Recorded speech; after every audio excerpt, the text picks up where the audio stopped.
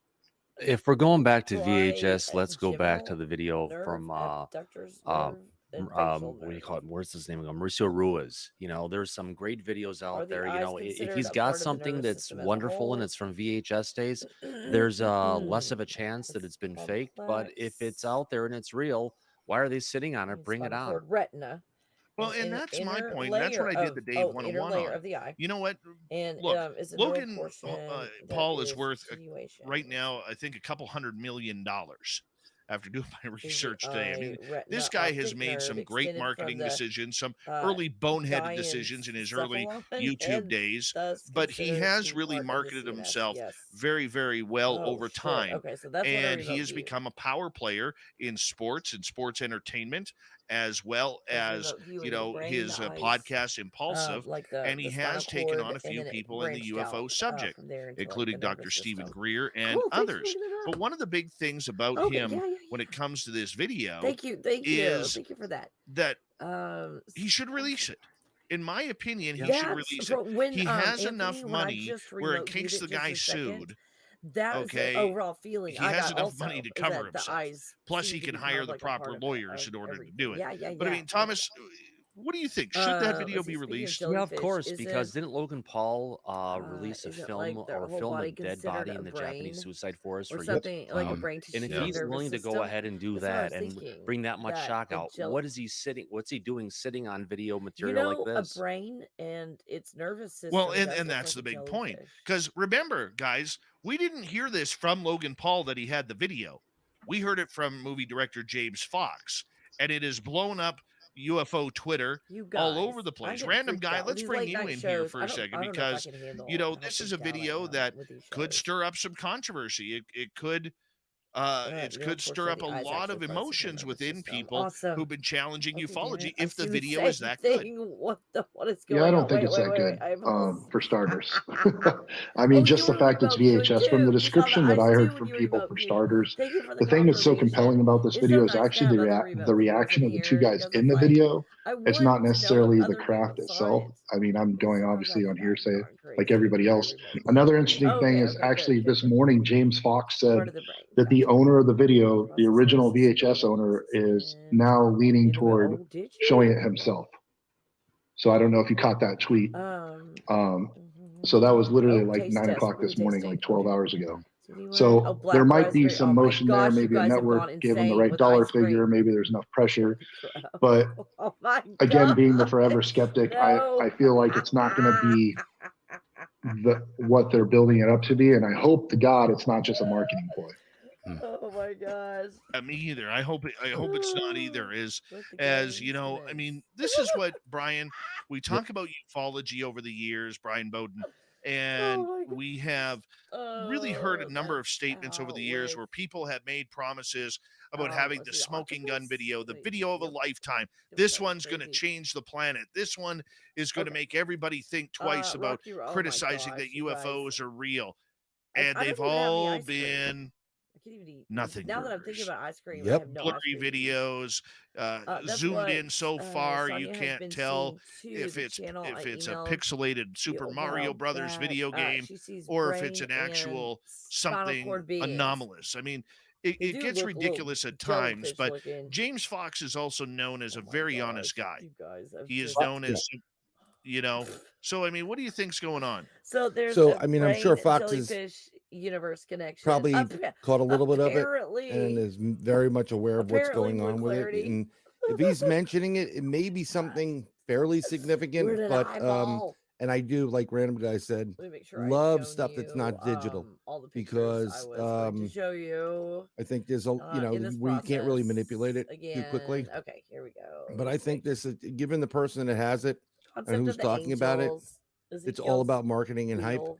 And I think it's an absolute nothing burger to continue with. There's one of the there are videos that have gone out and people are very skeptic of them, you know, from the 80s and and 90s, with Again, thank you for VHS buying my and stuff. digital video It does help recorders me to that are continue to come fantastic on here for videos. free and But to do all of this. I don't think anybody's going to be, unless you have like an killingphoenix.com. There's a alien button standing to give there his or address, but a bunch of them coming. There's here's the nothing email really address. Thank you fantastic so that's going to much. come Thank you from for it. supporting my coffee People will pay a lot of money business for it and- though, because they're, Oh, thank you guys. Thank you. it's all about hype. It does help out But so much. I think it's nothing. And given, Paul, no, Yeah, let me make I'm sure good. I've shown you. Well, look, this is a guy, all Brian, those who jellyfish, has yes. umpteen millions of subscribers and Oh followers. yeah. He's got a lot of pull as an influencer. I mean, he is, what he's done to rekindle the popularity of boxing between him and his brother, This even is an though artist they're drawing taking on of the exhibition sky and matches, blue whales in the participating sky. in WWE events. I mean, this guy knows how to market himself.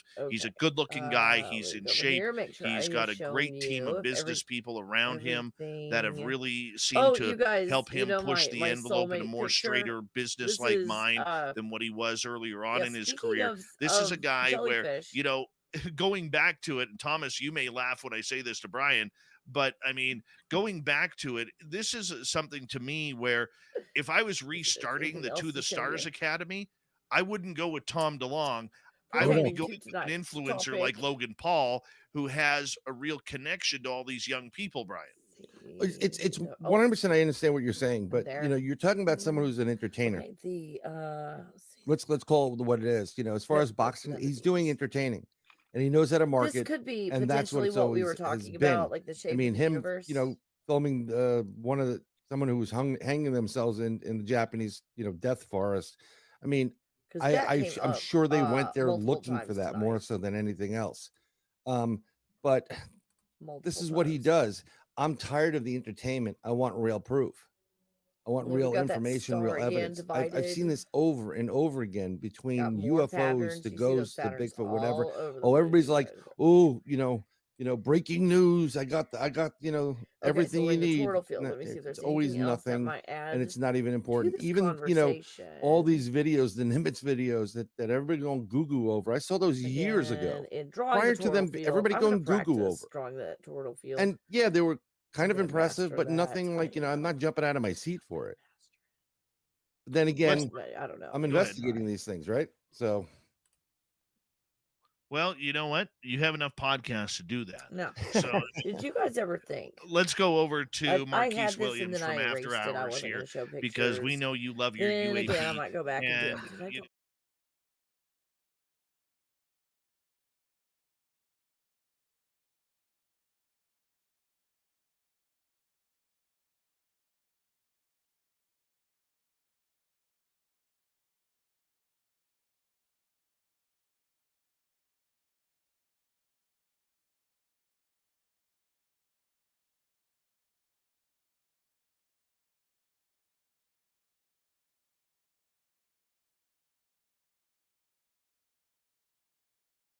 A friend.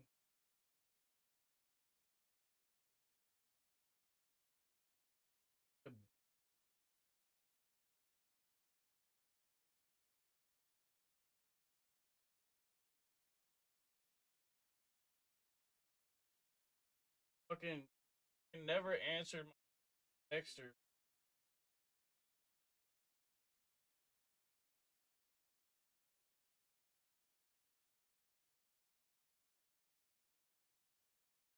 Texted me.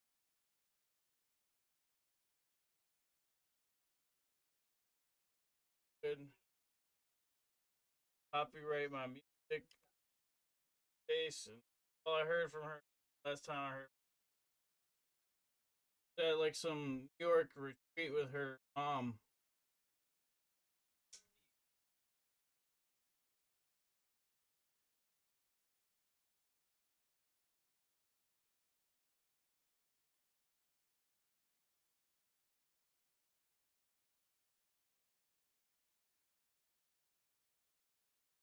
I went over to her house and I saw her mom a couple times, but I have yet to fucking see her. I don't know what the fuck happened to her.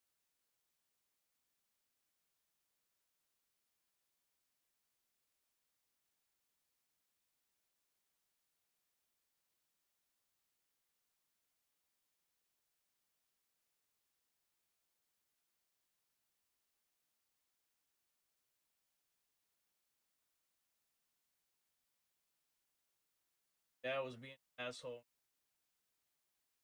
causing a much stress and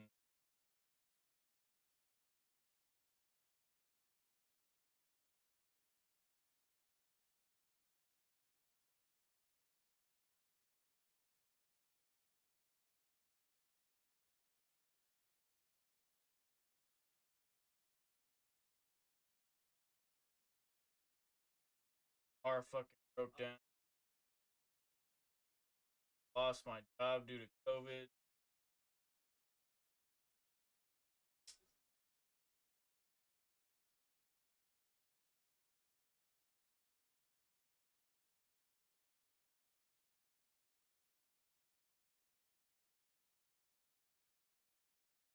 Mic check.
Yes, so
that damn.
Oh shit, here's the porno I made with her.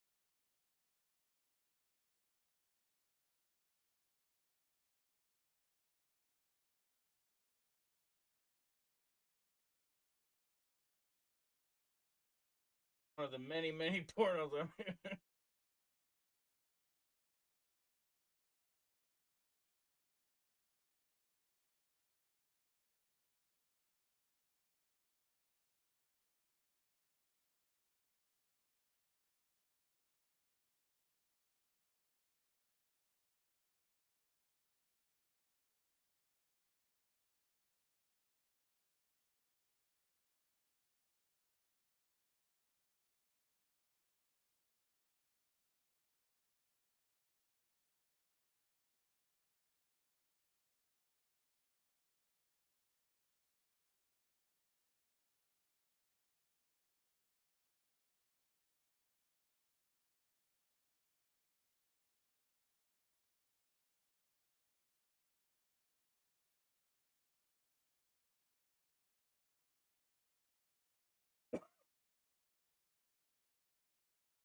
for it. And it's in definitely order for it to scripted, go or there's so many big, details we don't there know. needs to be Layers and momentum. layers There and needs to layers be and that layers. big thing that's Again, going this to come out truth to movement drag the is, people in. I've come on Oh, to the I think the truth, biggest and thing all it is that this did layer of came out, truth. and you mentioned it, was Space Force. That's basically a lie as well. That is huge. Because what's above it is even more Like, true. it's but just what's above that's It's not enough to even talk more about true. at the dinner table for the average American. I So mean, then we look overall. at someone Because inside of it the truth didn't get and picked up anywhere. We had that the was a same. lie. There was more coverage No, about it's just Avi levels Loeb's and flying layers turd that of was dropping probes that came to our planet with parachutes. So Than yeah, there that was makes a sense. monumental Honestly, statement there's from the so Space many Force. lies if it's real. True.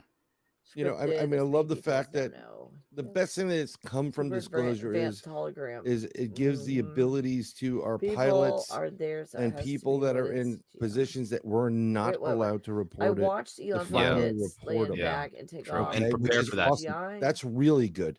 But in general, getting the But government people are involved in there, this so stuff, it has to be more than CGI. it's never going No, to it work out. doesn't. It's like getting Or the Catholic those Church to people come might out be and bring out the truth CGI about what generated. happened to all the native There's kids so in many Canada. AI Oh my characters gosh. that you do It's not not know going to is happen. AI. No, it's and So I what mean, they'll no, do, but they'll that's get on you to know like what? That's an TikTok extreme or example, but or a he's right. place, Oh, and there's they'll worse take extreme like an examples than AI that. Yeah. person God. that will be You know, like 90-95% Yeah, that's looks like a that was real me. I do something about person, Hunter but Biden's then they'll have laptop, a but I'll just weird shut Oh, up. movement, or Oh, their there we go. Bring their it we're up. about head to will talk about move Tucker in a Carlson, so don't strange worry. way. It's How gonna get about all spicy. those So that's military, definitely all not huge, the but it's former, like if you want to really, call it really intelligence people close. who signed up to a lie? So they'll put that stuff I'm out sorry. to Yep. give you an idea Well, Oh, of where you know, I mean, like, technology I'm is as fortunate far have as to. CGI I have and a AI lot of friends characters in talking and looking like agencies real that characters. some don't I'm exist, grabbing my and I don't have a sauerkraut. security I'm having a clearance, midnight but a snack. couple I'm people having some always ask sauerkraut. me to assess A what's midnight going snack. on, and they just sit there dumbfounded. So He goes, "How the we hell do have you this know all this idea stuff?" of And if you're well, smart you enough know, to, it you know, it one plus can't one be is two, and CGI then you because add it's three not more, and CGI. then you can kind of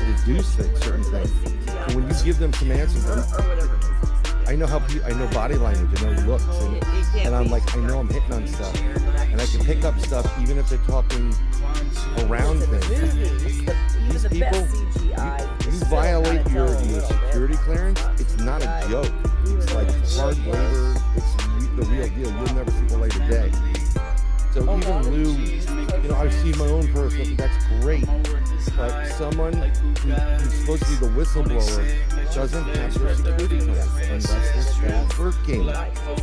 Well, I mean, he's working against the narrative, though. I mean, he literally said that there's non-human intelligence here. He's being very clear that When your job Working is for the military doesn't have an intelligence operation pulled against them and other people they're working to. It's almost considered black ops, where it's stuff that's going on in our country that would be against our laws.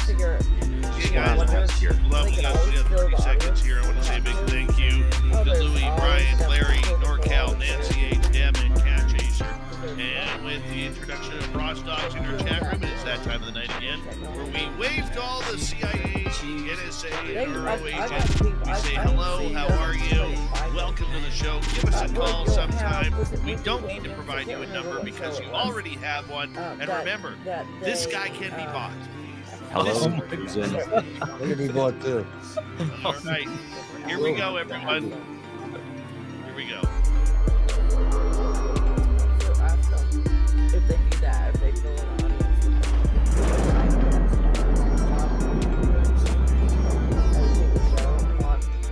Or if that's another technology that does that. Anything to add?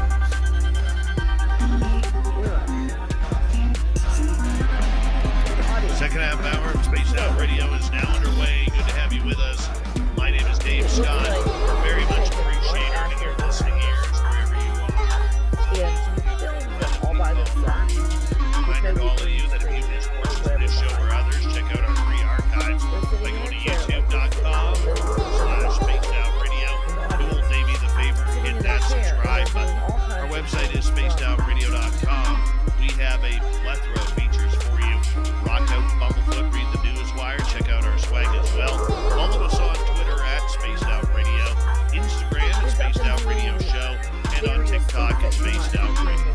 The roundtable continues tonight with Thomas Fessler from Disclosure Tonight, Random Guy from our show. From our weekend show, we have Marquise Williams, Ryan Moten, who has literally 6,882 podcasts going at once, 17 networks, 24/7, and joined by researcher and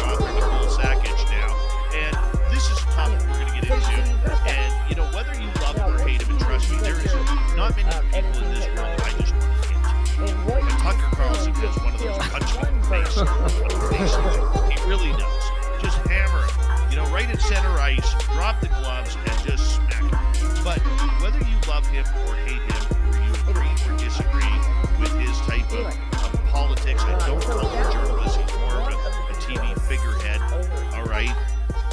The one thing that he was, that I will give him credit for, was he was good for ufology. Or some form of that. He kept the story in the mainstream.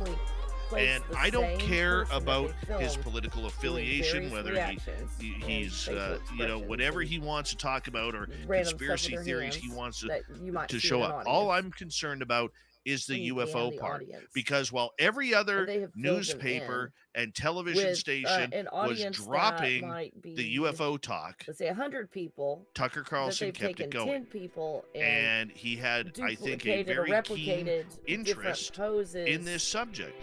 Nicole Sackett, you're right here with us now, and thank you for joining us here. I know you had some computer troubles early on and couldn't get in, but we're glad you're here now. I want to start with you on this one because, you know, you and I have talked much over the last 4 years about the lack of media coverage regarding this subject in the mainstream.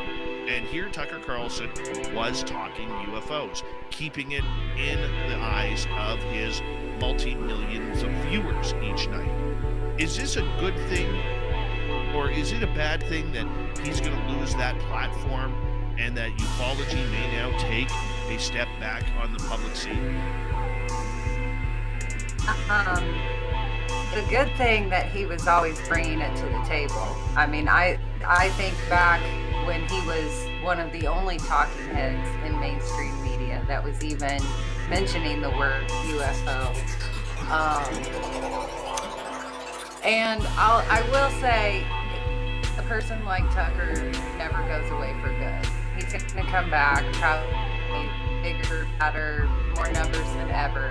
And he's probably going to come back to a platform where he has wiggle room to what he wants to say what he wants. So it wouldn't surprise me if our Tucker includes more UFOs, more UFO talks, more guests. And I think that'll be a good thing in the end. I think so too, and I agree with you. I think his platform is going to get much bigger. Random guy, let's go to you on this one, because I mean, not many people were talking about the UFO stuff. We would see every now and again, once in a blue moon, that, you know, CNN would cover it, or MSNBC. A lot of the other so-called major networks, the minute they got into the UFO story, there was laughing and hilarity that went along with the story that so many of us take very seriously. And from an outsider's perspective, because you're not really in the UFO world, okay? From an outsider's perspective, I always liked how Tucker Carlson brought ufology to the mainstream public at a relatively easy level. Well, I mean, I'm not a big news network guy anyways, because I learned that turned the corner about 15 years ago, is from going from a news, all the channels, it doesn't matter what side of political spectrum, it all went from being news to media and entertainment, right? I think we can all agree on that. So I stopped watching that stuff a long time ago. What I noticed though, just in general with him in general, was people would watch him even if they were moderate. You know, a lot of people talk about Fox being super far right, and we all know, you know, you got that aunt, uncle, grandma, parent that's probably down that line. But he was kind of like the voice of reason and moderation on that channel, if any.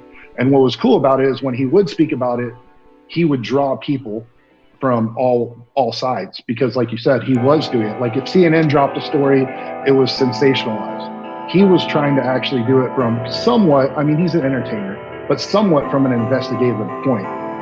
Really, I just wish we'd bring back the Weekly World News at the checkout stand. That was like the most authentic source of news I ever got growing up. I thought you were a subscriber to PBS, but that's a whole different topic right here. Thomas. Yeah, if I could say this, Tucker and Hannity and Tranity, and we've got, if if you want to call it Anderson Cooper, all of them, none of them are reporters. They're all entertainers. It's all it's news entertainment. So we need just to make that clear who the guy was. And I hate to say it, when you were saying about him going someplace else, he did. His first tweet that he had on Twitter that he put out at the same time that his broadcast would have gone live, he skunked the ratings of what was going on Fox News, on frickin' Twitter. So yeah, wherever that guy's going to go, he's going to have a voice, whether we like it or not. And I hope he continues to cover the situation with UFOs, because you know what? He cares. He's tried. He hasn't laughed. He's brought a lot of important people out and brought this message to a very big audience where CNN and none of the other people on Fox would even touch it. And you know what surprises me is UFOs are a rating spike to the positive. Okay, I know that from the radio stations that we broadcast on, their nighttime numbers have all climbed. Okay, from the time we've got there to getting established with an audience, our numbers have continued to go up. I know that in television, when ratings spike, you can charge more for advertisement. And it's smart because it allowed, every time he was going to have a UFO topic on the show, which would be led up to by a few days of understanding, okay, and advertising, the advertisers would see a spike in those ratings. Newspapers would see a spike when they reported on it. The New York Times, when they released the article in 2016 with the videos, which was written by Ralph Blumenthal, Leslie Kean, and Helena Cooper, that was their most sold newspaper since the tragedy of 9/11. That's incredible. All because of UFOs. And that was a Saturday paper, not a weekday paper where there's a lot of stuff going on, but a Saturday, which is supposed to be a fluff newspaper, and it's their most sold since 9/11. So we see that UFOs on a business side are a money gainer for advertising. And maybe that was the reason why they kept it up. Maybe that was the reason why, Brian, that they continued the story, or maybe it was because he actually is a true believer in the phenomena and had the platform to bring the big wigs onto it. You know, I actually like Tucker. I think he does a good job for what he's doing out of all the other talking heads.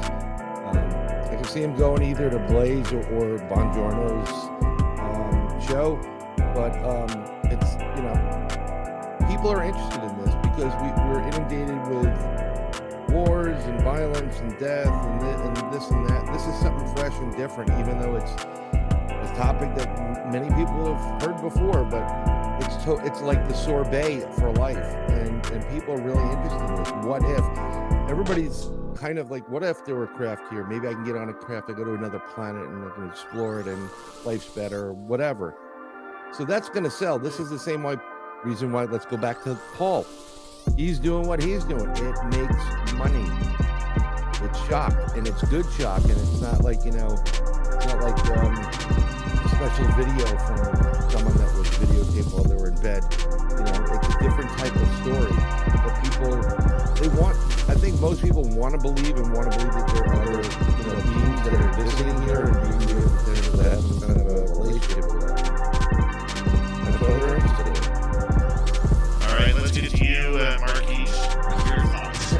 All right, so I just gotta say first, I see you in the chat, Derek, and everybody else. I know you want to hear my opinion on Tucker. I'm not going to say anything bad about Tucker Carlson, but I will say this: two things. One, I remember a show that Tucker Carlson did, one of his his talks where he literally very explicitly suggested that people like that look like me make this country dirtier, poorer, and more violent. And his message has been pretty consistent about people that look like me forever. I don't even care, because he's the only reporter who has reported on this phenomenon and it actually, like a reporter way, investigative reporter way. He's been respectful to the topic. He's taken it seriously. He doesn't make jokes about it. He brought Jerry Nolan on. He's had plenty of people that he's spoken to on the show, and he's given credibility to the subject. Unfortunately, I don't think it's enough, because the people that listen to his show they're already open to these ideas. And So just like we mentioned earlier about the Jake Paul situation, I think it needs to be put on another platform for it to be put in a broader, view for people to see that are not already interested in Could be, but why do you think, and I'm going to bring this back to you, Thomas, here for a second. Why do you think other networks have been so hesitant to delve into the UFO subject when they know there's a big story there? The news is right there for them to grab.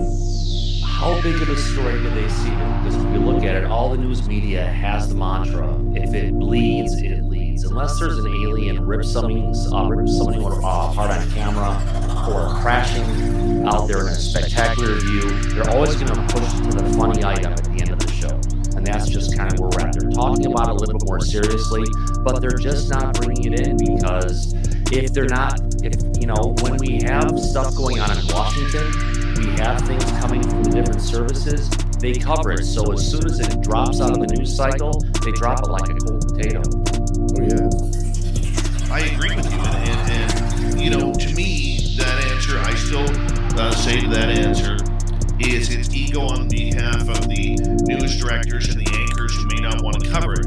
For instance, Don Lemon, when he was on CNN, there's another guy who I'd like to put in center ice. Okay? I mean, he never covered this subject. Is it Lemon or Lemon? It's Lemon, but he goes Lemon. Yeah. Okay, so he never fired. Remember, guys, we're on radio. So he never covered the subject. Don Lemon never covered the subject. Yet, other anchors like Anderson Cooper would go into that area. Not very often, maybe a couple of times when things really got heated up. And he would get right into, kind of being the CNN version of Tucker Carlson on this. But it was never enough to give the subject enough credit. MSNBC really never has done nothing. Newsmax has really done nothing on the topic. And it makes me wonder why. Nicole, you have some strong thoughts on this. You're muted.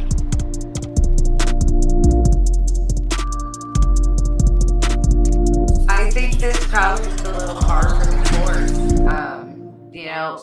So many times, I'm going to beat the drum again. This goes back to Roswell. They learned lessons. We see a pattern. One of the biggest things they did after Roswell is they started a smear campaign against contactees and experiencers.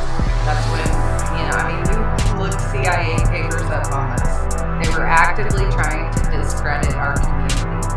And another byproduct of Roswell was they knew they had to start controlling the media. Now, it's squeaked out from whistleblowers over the years, and I even think recently Mr. Ramirez has said comments. I know Richard Doty has made comments that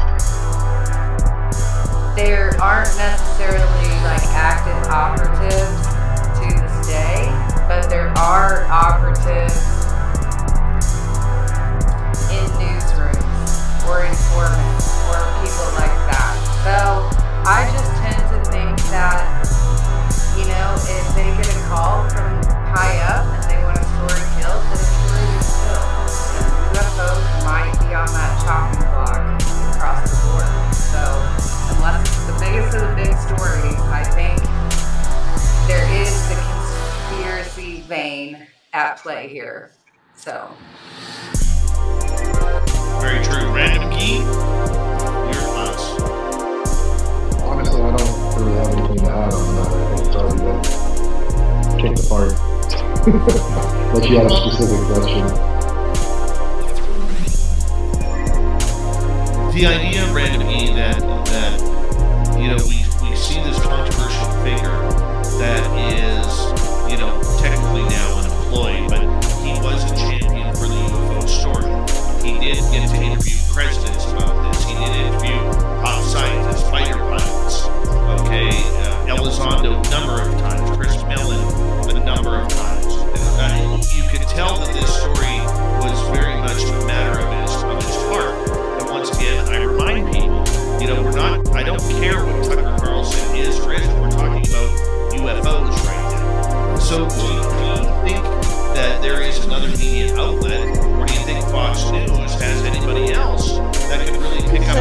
to talk. This is why I never talk about cattle First mutilation. of all, I don't like him as much. Marquise told me that. I didn't know. Well, but second of all, unrelated. it is. I think it is. Just keeping it on UFO topic.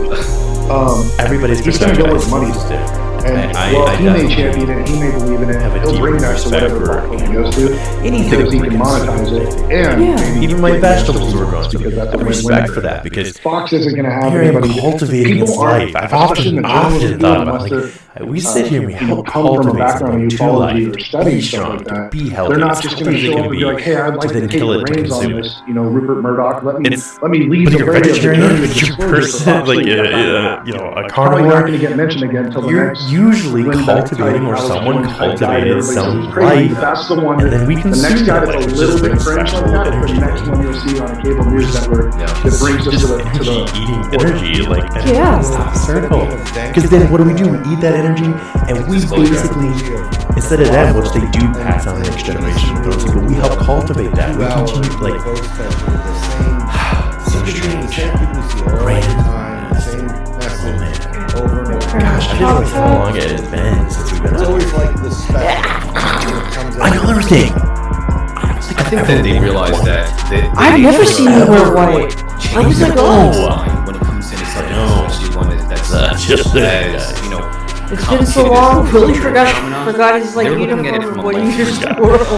I just had dust, guys. I had one dust. specific outlet that needs to produce any kind of information about. I had my microphone pushed against the wall. There needs to be a general acceptance and acknowledgement and plug up my headphones. from every single angle of My camera hasn't been plugged up. media, entertainment, and everything else, including official capacity. Yeah, it's a little bit. capacity, like from the government and so forth. It's nice to get back into it. I mean, you gotta rip the Band-Aid off sometime, right? Like what happened with Patrick in the Air Department, that we found no evidence. Oh man, this is awesome. Wait, hang on. Enzo, did you know someone's red shots or no? You can read it. I'm just not. We know that there are other countries that are, for So example, Enzo shared. He said, because the phenomena appears to have been here forever, since before us, at least since the beginning of us. So again, there's a 8 is mini and it's 40 there are competing beliefs about it, chickens. and I think that's where the problem lies at the moment.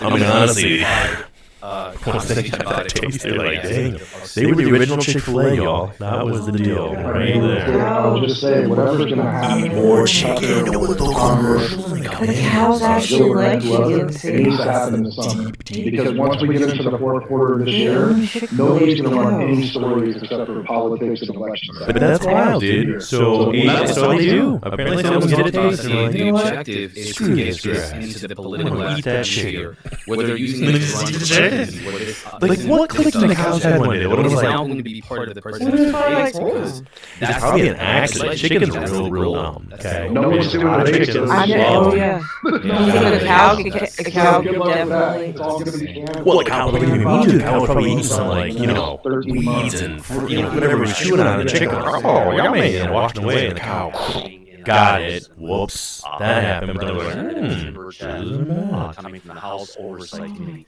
Over the first 10, he just, same thing. The cow just waited. Like, supposedly we're losing the chicken, and he keep just putting up the whoops. So I just keep eating these chickens. Sorry. Coming up in June. I guess it's traumatic because you think of them as vegetarian animals, but they probably eat meat. We're basically. Well, I don't think the digestive system is set up for it. I don't know. Don't they have a weird thing? Like they have like multiple stomachs or something? The way that it breaks down. Did they swallow a protein? I mean, 48. That's a number. You saw several cows eating a deer. Yeah, I did. Yeah, it was a group of. I mean, there was actually eating. They could only really explore. So there was only 4 that were doing it. There was 10, 11 maybe. Of these cows that were like just kind of hanging out in the street. It was on a road. I mean, it was a dirt road. It was on a road, and it was down in that gully. And I do they were believe just there is going to be acting very strange for cows. I was like, I thought the moon was. I'm really traumatized by that. Like, it sounds like a zombie movie, but it's starring We cows. have a lot of things. Honestly, going though, on. Philip, that's a great question. Like, did this They cow don't straight want up to pay stalk attention to. them? So you're going to see maybe another administrative pissed. thing, or They're probably pissed, right? 48 chickens? They're like, fuck, where are they coming from?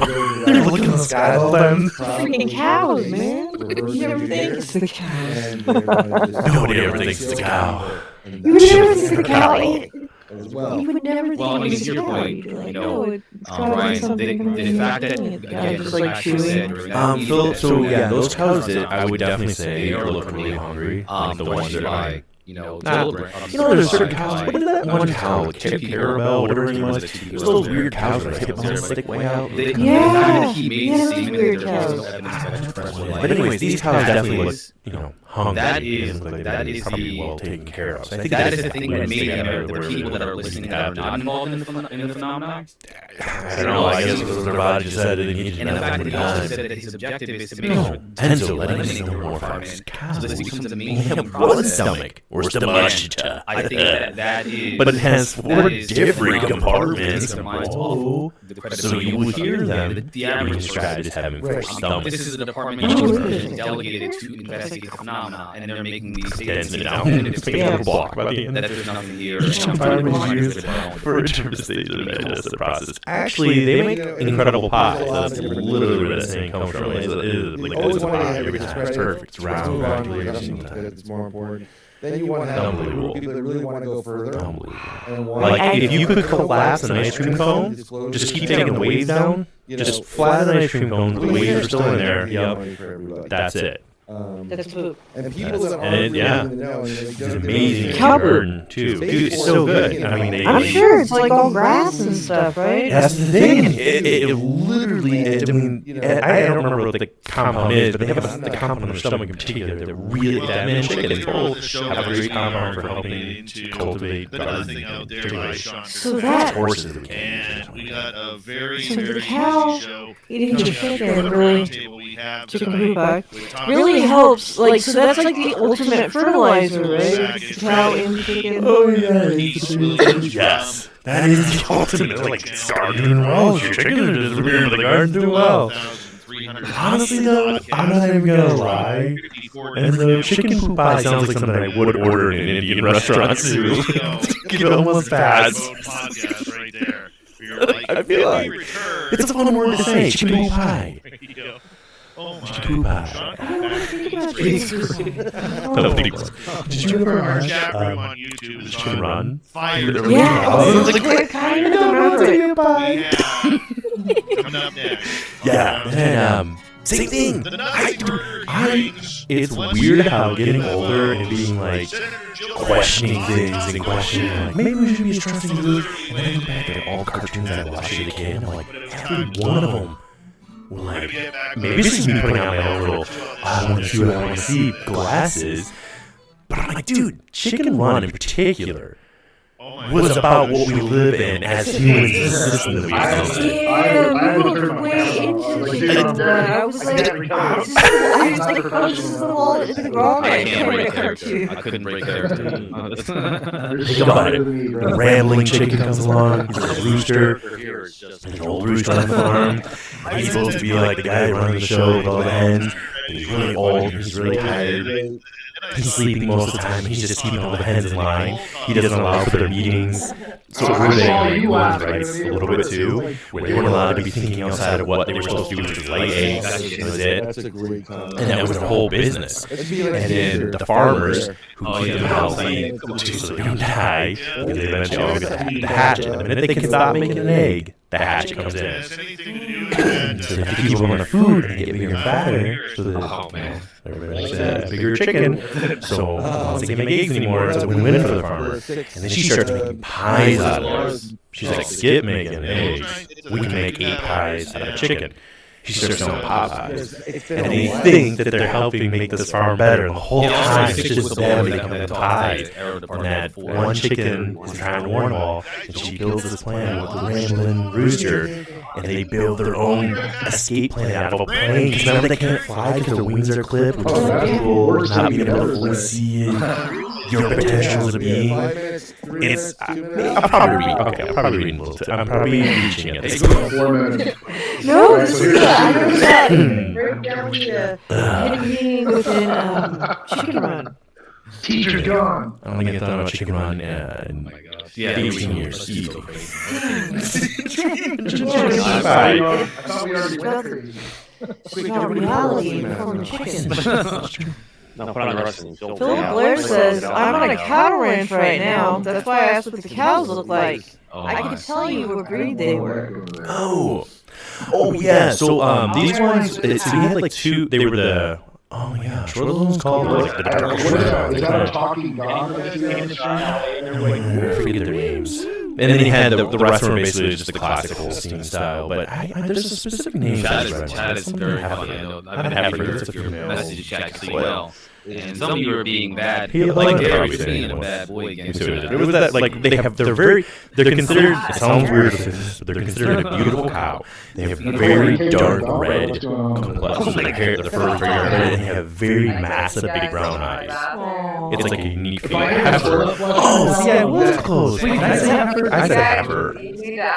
Which is really close to heifer. Who did that? It's heifer, and they're like, we're gonna call ours Heiford. We're gonna call these the heifer cows just to confuse people. Really branched out.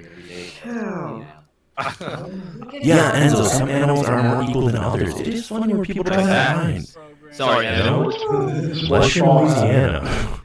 They straddle the line around Louisiana and they eat whatever's inside.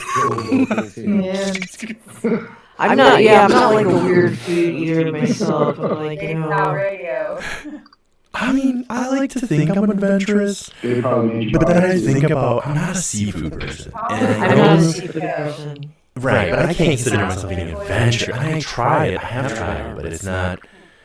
It just doesn't float my boat. I don't like the flavor. I guess it's kind of a big thing. If you don't like the flavor of it, you can't really eat it. Well, even like maybe it was just close to it. It was like Outback Steakhouse or whatever, but. I had the lobster, right? Because we so I did the what's the cut? She got so mad. The wrong one. What's the fillet? Yeah, so that and like the crab tail, right? And Karen, it was weird because I like crab tail. Yeah. Pretty good. Like, I thought maybe I really like this. I said crab tail. I wanted to say lobster tail. Lobster tail, yeah. And I just wasn't feeling it. I don't know how to describe where I was eating what was supposed to be meat, but I felt like I was eating boba a little bit because each like little pop, you're like popping, like you break through. Because think about the way that they look for each little like muscle group, you're popping. Very textured meat. A lot of texture, and I'm not that kind of person. People like my siblings, my mom and sister, who love like gristle and stuff from chicken, they would eat everything out of chicken. Gizzards and all that shit. They love seafood because they like having that. I used to take $20 to fill up the car. Into that. I'm not a person that's like eating that gristle fat. I don't really want that. I'm not really into it. What you know is for a lot of the flavors.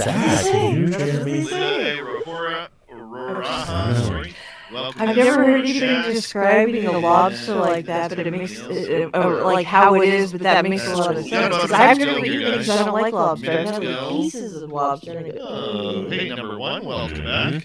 But I mean, to each their own. I think everybody should try it. At least I know I've tried it. That's why I can't stand mushrooms, but I continue to try them in different formats.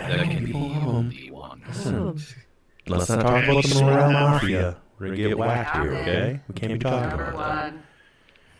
First science officer.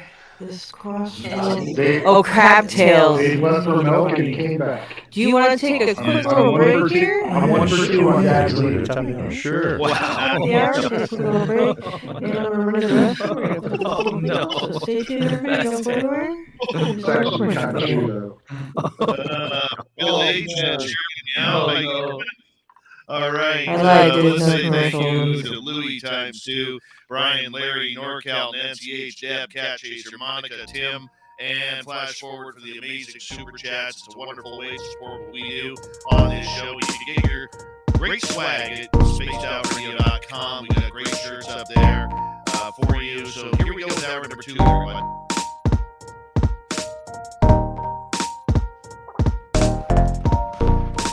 Listening to Spaced Out Radio with Dave Scott. Follow Dave on Twitter @Spaced Out Radio Spaced Out Radio Show. Hour number 2 of Spaced Out Radio is now underway. Thank you so much for joining us. My name is Dave Scott. Very much appreciate your listening ears. Wherever you are on the beautiful planet we call Earth. Hello to everyone listening in on our terrestrial affiliates around North America, digitally on Odyssey Radio, TalkStream Live, and KPNL. All of our archives are free. Join us at youtube.com/Spaced Out Radio. Do old Davey the favor, hit that subscribe button. The Desert Clam has set the password for tonight in the SOR Space Travelers Club. Yo is your password. Use it wisely, Space Travelers, as the Clam sets the password each and every night right here on Spaced Out Radio. Our website is spacedoutradio.com. We have a plethora of features for you. Rock out, bump foot, the newswire. Check out our swag as well. Follow us on Twitter at Spaced Out Radio, Instagram at Spaced Out Radio Show, and on TikTok at Spaced Out Radio. Here we go with the panel once again, as we are joined by Ryan Bowden, podcaster extraordinaire. He's got like 17 different networks.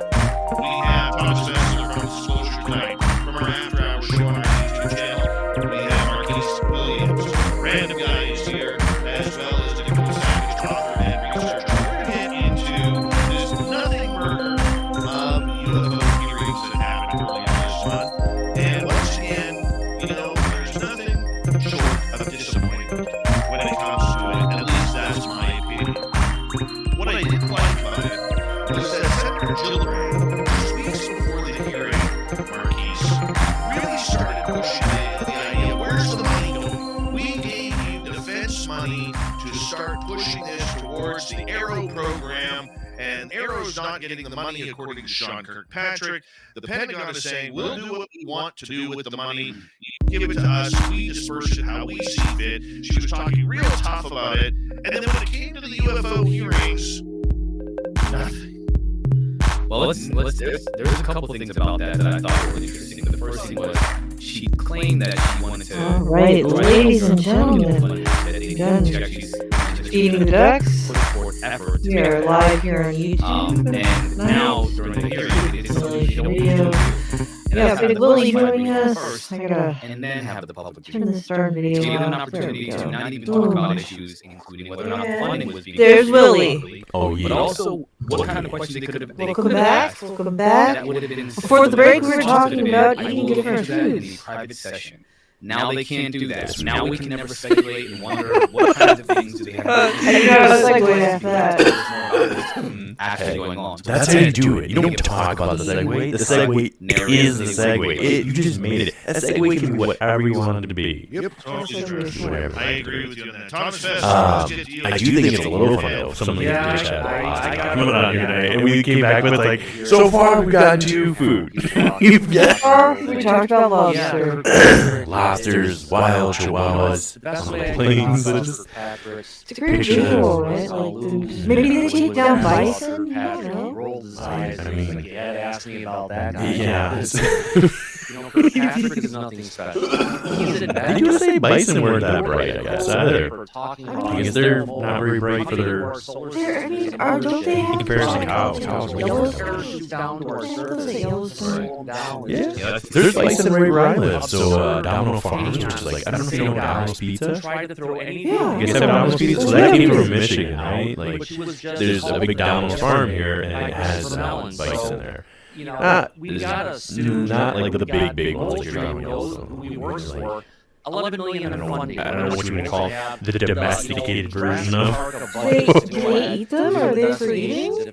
I think you can. There's places where you can purchase bison around here, We're but supposed to have generally teachers, speaking, scientists, technicians, it's not like that. I'm aware of. I don't think it's supposed to be intelligence an people issue. working on a job on a transport plane to go Oh, Ancestors is pretty good. and do investigations on it when it's happening. Good stuff. I guess I'm trying to think about it because I'm like, in my head, I'm like instantly looking at the carriage as a cow, but I'm thinking it has to be something between like. Get anything done with it. I'm just making maybe other big animals. Like maybe like a cow and a moose. I don't know. I feel like it would fall somewhere in there though. And they're big animal. They're big. I'm trying to. You and I talked about this, as after it happened, and we were just like, "What the hell was this?" As I said, I went to the state just makes you shake your head. and they had a pen full of baby animals. So I was watching live from our friend Matt Ford's so cute. I do feel like a baby so bison. his chat room got Sounds my pretty darn cute. Initial. Big Willie. So You could have served us that, Big Willie. Listen, I'll start preaching, okay? I'll start. I think it's like a lot. We'll just start preaching. You're saying maybe The like Bible Christ words. in their show. What stuck out with me first and foremost Big Willie's is Bible Patrick looked miserable. He looked like the big dog little kid that's like. Have you heard about that book of Gagmas, whatever? Yeah, I've heard of it. They're so red. Look at him. Look, there's a whole bunch of babies. Like, if you didn't see the bison, you just seen these little things in the back. But the ones in the back right there, you would just think I would just think those were cows. They look like regular sized cows, right? Yeah, I would not. Back to my notes because they're kind of cute, but I don't think I could eat one. It's like two different. I mean, okay, I don't know where. I mean, again, everybody should be able to do it, but it is weird to see, even for myself, and I can only really evaluate, I guess, my own psyche here, try to, where we just magically come up with these lines for that. I don't really know. Like, where, how, horses, not believe unless you're in Canada. Do they? Wait. Do That's they? a big thing, yeah. Probably not anymore. I don't know. Canada. I'm gonna have to ask Canadians now next time I talk to a Canadian. You guys. They can raise them for slaughter, because that's like something you don't get in the U.S. No, You don't get raising horses. We use them for like you can ride them. You know what's weird thing? Did you guys used to get this California? The cows they get the last time semi-trucks had a little holes you can see them coming out. Yeah. Okay, so you gotta get this, right? I agree. Like, I got that as a kid. When was the last time? Alright, let's get the random guy here. I have This was a whole lot of political rhetoric going on. And even back then, I used to buy them like, the key to the game was that was spicy. It was very vanilla, very casual. You can tell these people drove water clothes. Okay. Boring.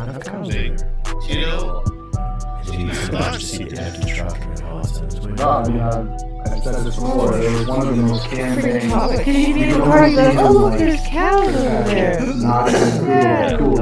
On page. Most of the time, the ones we see on farms were keeping time. Because I remember seeing the baby ones. Just like you don't see him to make it. He's like, oh, he's nodding for it. Cool.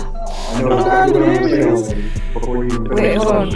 Probably go to another pasture, I'm pretty sure, but right? I can see it as a dad's humor. The only thing that could potentially even be interesting, really realistically, would be here it is. What's happening in the closed doors. These are a Highland cow. I bet you a scrub to some degree. Yeah. I'll bet you they don't shave. The hair gets so long, dude. They're literally like the shaggy. Have you seen my hair as a cut? I've already made They go blind, dude. They can't see. She literally turned into like the shaggy bug. I don't know if it makes you nice lady. They're so cute. It just comes off these videos because you can see the continuity of impression rather than just like, cool. These are more decorative cows, aren't they? You guys got your dog and pony. Decorative's it just doesn't seem like she's that. dance wrong word, right? Decorative. Brian was basically People decorate their plates too before they serve them. See, look at what their hair is. I always thought they were cows. That's why I don't I like these. They're like, yeah. They're super chill. I gotta be honest, they're pretty well. You know what's interesting about that? Their horns. That is the same kind of horn that ones from Spain, those Toro ones or whatever. It's interesting that they have the same kind of horn. Oh, you can see the point. Yeah, this kind of horn. They're pretty darn cute, let me tell you. Where is There can only be one in secret or Damn cows are so damn cute. Oh yeah, and so that's true about the smell. And you know what's really wild? They had to get on the city because if they were to use that where they make the parks pathways, I don't think the animals wouldn't go by them. They would avoid those places. Yeah. They knew. So what is that like for? We talked about earlier eating food at the garden. What is it like for animals just knowing? You know? Outside of the ones that we keep walking around named Pickle and you know. Yes, adorable. I mean, like, some people eat those animals too. You know, I guess it depends where you live. It's very true. Whatever you say. I can't imagine it. I guess the line is drawn when you have a relationship. Friendship, maybe, like, Yeah, because if you were just like, if you were having a great night out of town, and you got major munchies, and then someone offered you a little bit like barbecues, pieces of meat on a stick, that might look like a really good snack at that point in time at 3 in the morning, and you wouldn't know what's on a stick. You just eat it. Anything on it. You just be a piece of dried leather that they pretend was meat. Sean Kirkpatrick made a statement about You're like, as long as last piece of meat ever. much of this information needs to go. It's not super chewy, just tough to chew. Oh my gosh, did you ever hear And Enigma out of nowhere getting into the NASA meetings, getting into meetings with Hera. But basically, Empire was like a very advanced feature. They could, because this is the Lord always forgot it's just how intelligent they are. And so, what if these beings did only come out the war was true, maybe they would sleep for a century, a couple centuries at a time, and then wake up and they would feast and go back to bed, and they would become this lore throughout history. The stories that would happen after that, because we're only not even 300 wait 18 17 18 19 and we're like less than 300 years removed from the Revolutionary War of the United States founded, and that's a lifetime ago, right?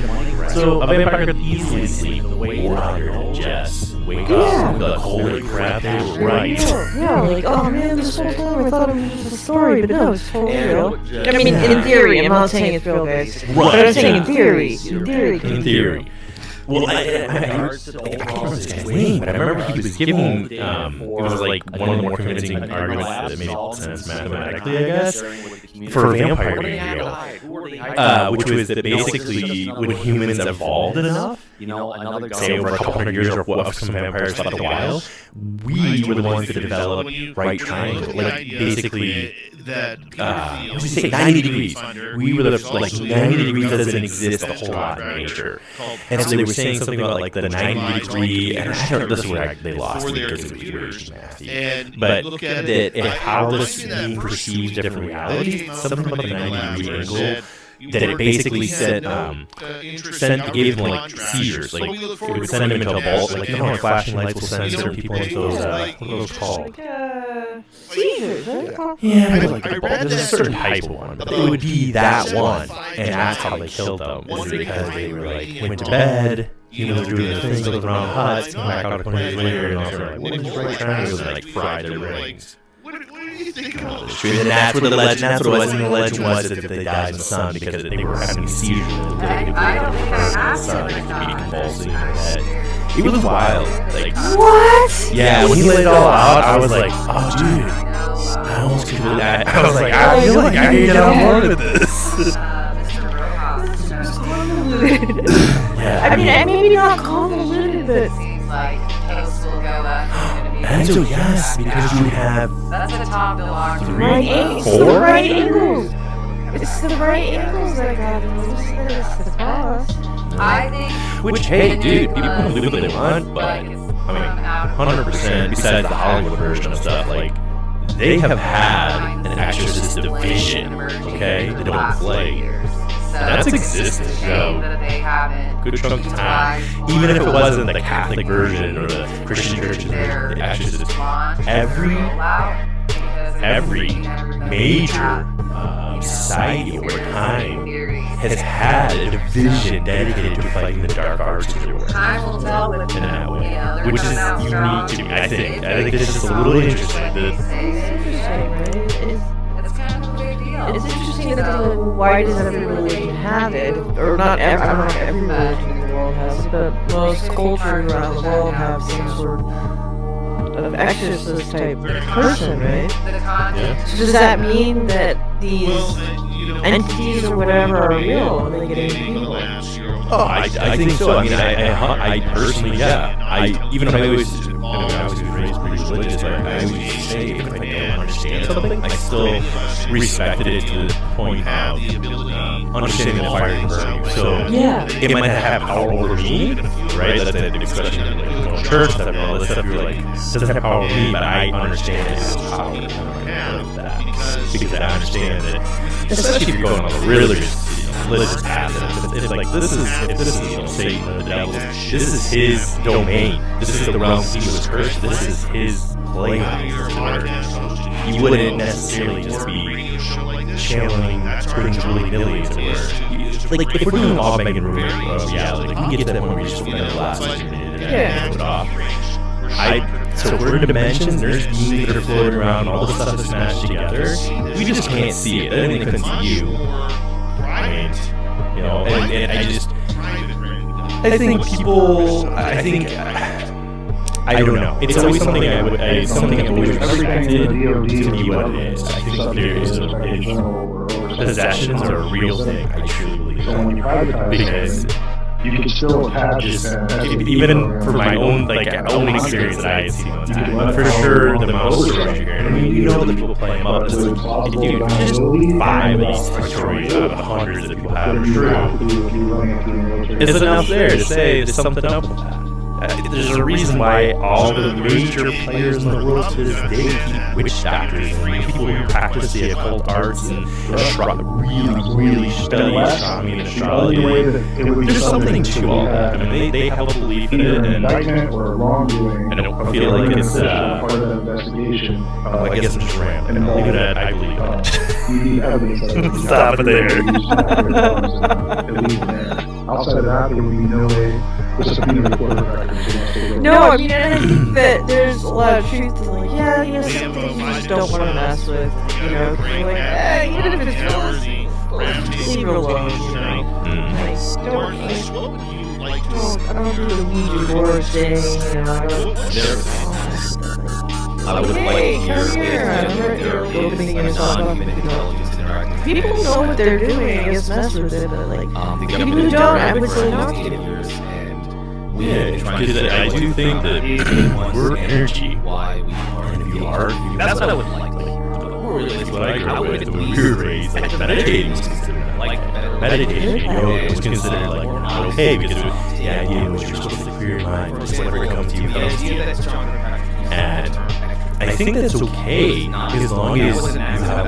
I think you need to have a little bit of knowing who you are, because if you don't, if you're just an empty shell of the world here, is hey, according to the data, I'm kind of just winging it over here, is doing that help. Hopefully it's good help. It's kind of like putting your thumb up and you're not going to do that anymore. Like hitchhiking, you know, hopefully both parties involved.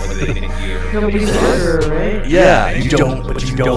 It's a little bit of roll dice. They've been here, and maybe it's like standing where you're hitchhiking, what you're doing in this realm, like what level are you taking? So I think you go very clever and use that term really getting serious strategic, and I wish you would never. I wish the term would because like I think the Ouija board stuff. I mean, I wouldn't personally probably play with it. You know, I think more accurate, and I think non-human would be as long as you're close to the door or the portal, and I think whatever. But the people who understand real sacrifice, that everything is in their head, all they're going to do is go mystical. Why are we not talking about real witches? Understand driving them? There's sacrifice. It's not even a part of the conversation. It's like something usually has to be sacrificed to gain operating them.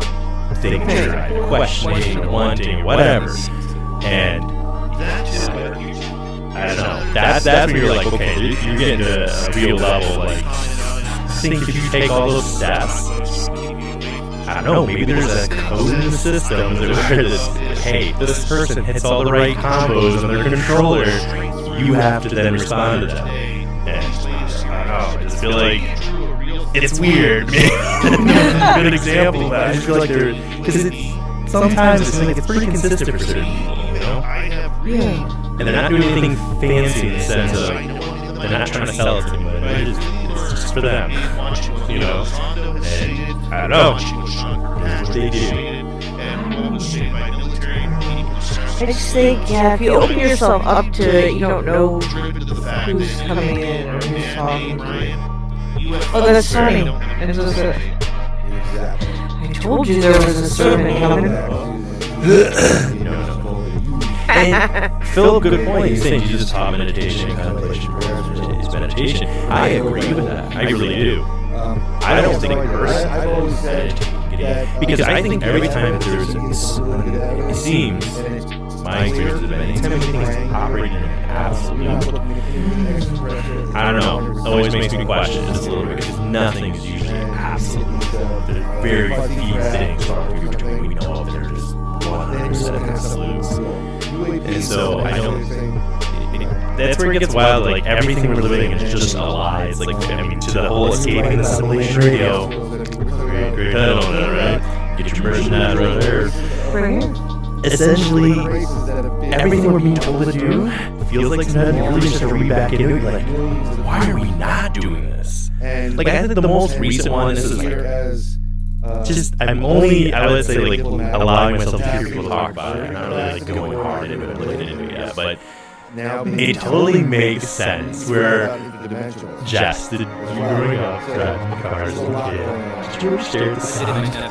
I'm sure I did. Come on. Like, how long? What's the longest you stare? Probably like maybe a few seconds. Really? Okay, in the chat, guys, what's the longest seconds one? Did you remember staring as a kid at the sun?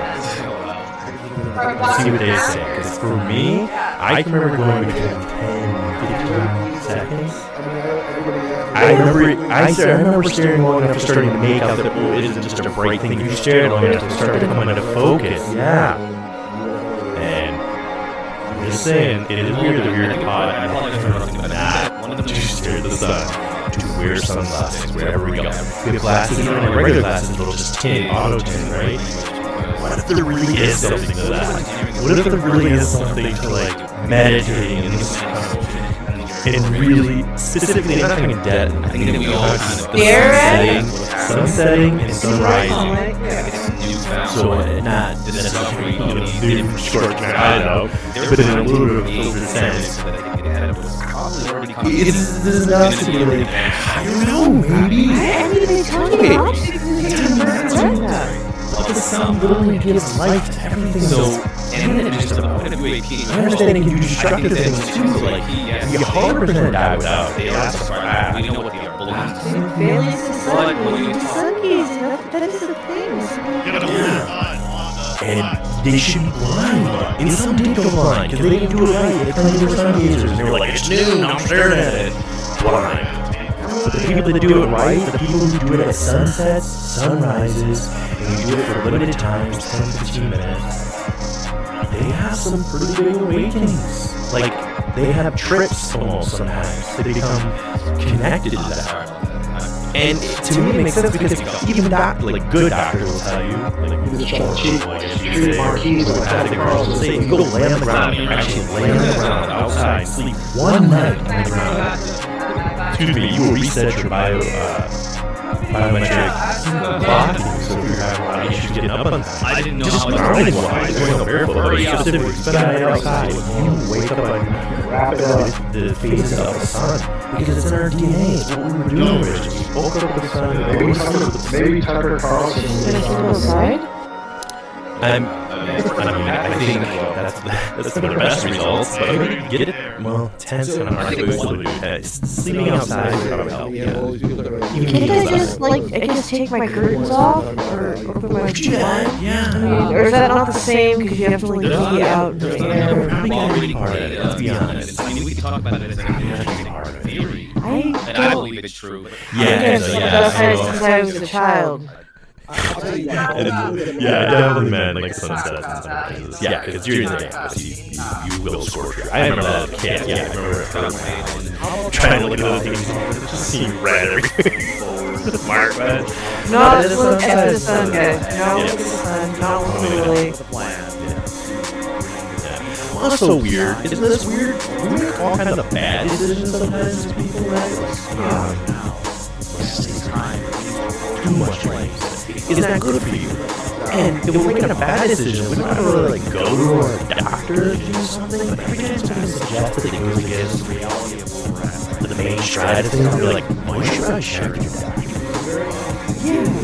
Why is that? Like, in like good steps, not always, like, you know what I'm saying? But like, anytime we get a step, like, I'm gonna try this more natural version of like cutting back doing stuff. Like, yeah, I'll check with the doctor. Have a six-pack. You know what I mean? Weird. What is wrong with us? I think that's what we talk about, like questioning, like the status quo, questioning why things are the way they are, you know? Part of escaping the simulation is questioning, right? I mean, why, like I said, why do we go to the doctor before we start? Like, oh, you want to exercise? Well, go check clear with the doctor first. Make sure you're healthy to exercise. It doesn't. It literally. I mean, it just seems fake. It seems fake. Like, you set these rules. Like, we're getting ready to play a video game, and then it's a board game. We're going to play like a live role-playing game, and somebody laid out the rules of how we operate life. Sometimes you're like, this is bullcrap. What is, like, this does not make sense. Why are we even doing this? Why? I don't know. Because the people before us did it. So then we're like, okay, and the people before them did it. But that's like, what are you going for? What should, like, you know, what are you going to run your 9 to 5, run your 12 to 12? For what? What is the rush? We're all, I feel like constantly, everybody's in it, I'm included in this, but I consistently will try to ask other people sometimes the rush is like, hey, take a breath, where are we rushing to? Even on the days off, I have like anxiety on their days off, like, I gotta do this, dude, just breathe, it's okay, be right here. Especially if you're like rushing, you have a goal, that's good to have a goal. Wouldn't that be always living with that future goal, never that's kind of like, actually, it's that moment to enjoy it, because then when you get there, you want it, you're looking for the next thing. You'll never enjoy like a present moment. That is a good point. I think a lot of people are like, oh, I'm going to be happy when XYZ happens, and then I this goal, and then I hit that goal, and then no, I'm not happy, I gotta do this, now I gotta do this.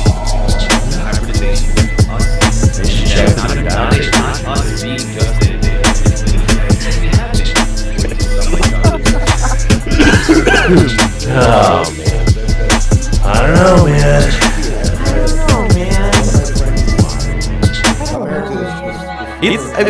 I'm gonna stop. What are we talking about? You preached on this Friday. I just get so fired up sometimes about the state of how we live as humans, and it bothers me. I feel you, man. I feel you. Collectively, when we share some stuff, you can feel it. You're like, I also feel that. Feel this. We like collectively know that how we're living is not how we should be living. Like, we know this. I know. And to see the world in a different way, to have to, I guess, exist in that simulation type of life, you know, it's difficult. You know, like, there gotta be more than smoking and no, because we're worried all the time. We're stressed all the time because, oh, we gotta pay this bill, we gotta make sure, we gotta put up with this BS because we need money, because we need to do this. Yeah, rarely will you have somebody sit down and say, hey, sure, you're top 5, but even in the top 10, I'm very good at it. Unless you're doing some real self-care, but for sure, your top 5 is not going to be enough. Say, hey, what are your biggest concerns right now? Grab off the top 5 and say, I agree with you, all things you're concerned about. Rarely will you come across, I'm concerned about maybe some past life trauma I had as a child. I haven't dealt with it. Now I'm implementing my children. That really matters. That's something to really, you want to take some time and look at, go for that. If you were saying running the rat race, it's a means to an end. I mean, what is it? For each their own. it is amazing too. We're almost like in the simulation, we'll call it. Others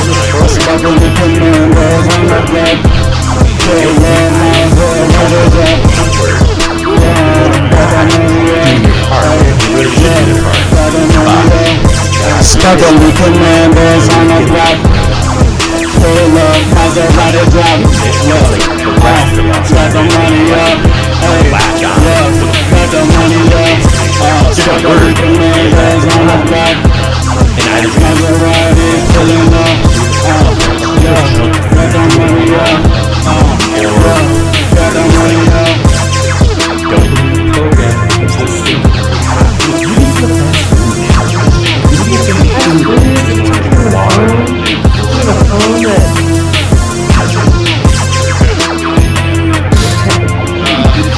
Okay. Chris Jones now. Chris Jones also bought a t-shirt. And he bought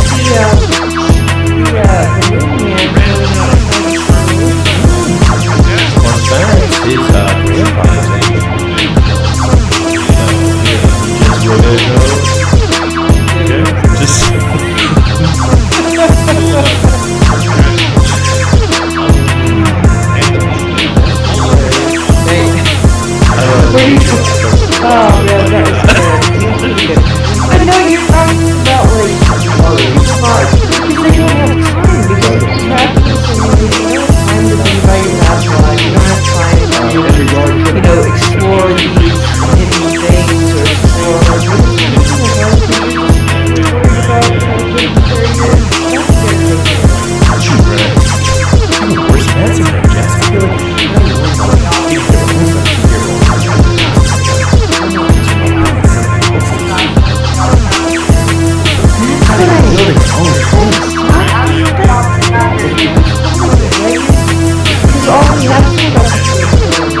all we have really is money, right? So we stay with our life to get money, right? Like these hours that I get money, well, they get more money, right?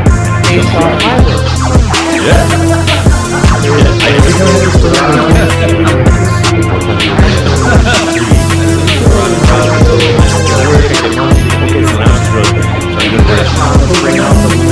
But every time I had to explain it, I was telling you, nobody's talking to them. Definitely trying to get it across. And also, you might say that I feel that you're treated that way. You yourself are I'm listening to change this in my life. I can see why it's right? Here at least, in one of my time, in exchange for explanation. But you get a little more picky. You don't want to do in the pay scale for that. It's just, I don't know. I mean, I want my kids to have jobs and I want to make sure they have some crappy jobs. But when it comes to me, really, when it comes to really picking the career thing, I'm not rushing it. I'm not trying to tell you. I give it to you before you really decide what you're like. What's the career? Go do a bunch of stuff. Do what you like. It's not get passionate about that, you know? Right? Because they want to throw kids right out of high school straight and go to college. Well, how the hell do you know what you want to do?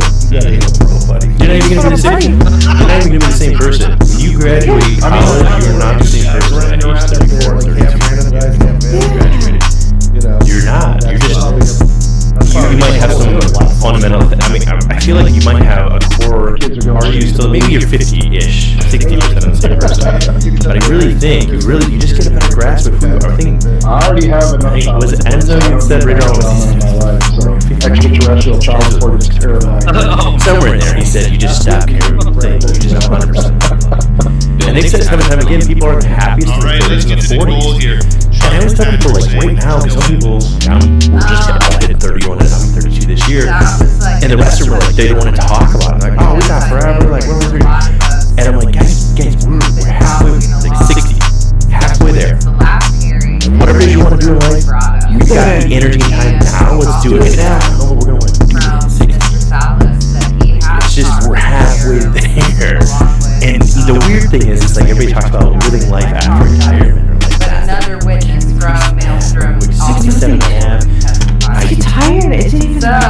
Oh yeah, for full, yeah. I'm saying my age, 67 and a half, for bait, which should be dead. I think it's 72 now. It's pretty high. Or maybe it's 67 and a half is the cheap. So that's kind of what stuck out to me. This is fun on a Friday night. Sorry. I know, I'm sorry. We should get, you want to get more fun? I have a fun question for you if you don't want to. Okay, let's do that since we're talking about increasing retirement age. Okay. I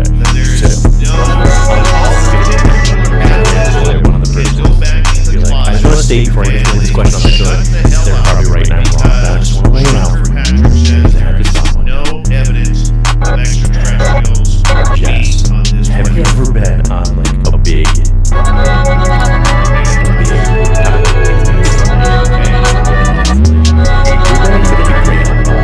in Europe where they have double deckers, which took everything buses that go up and stuff.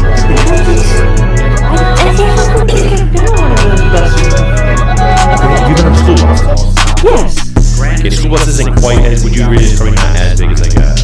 I've been on a city bus before. Okay, so how does a city, so you walk in a city bus, so you get the middle walking lane, and usually 2 seats to each side, right? That's how ours are built here? Okay, so that's what we have too. What doesn't make sense to me is that same thing, that some have stairs, some whatever, you got a whole walkway, you got 2C. If I sat in that far right window, or Jet sat there, Jess, do you think you could reach over and touch the window all the way to the side of the bus? Probably not. Right, but like when you're driving your vehicle on the same road, same lane as that bus fits, you can usually reach it in your passenger seat, right? Why are they the same width? I don't know. They're not when you're inside. I don't know, but enough about bus memories, damn it. But I'm just saying, like if you're inside of your car and it fits inside of the lane of the road, and you reach over, do you feel like when you're driving, do you feel like your car fills up most of the lane or no? Kind of most.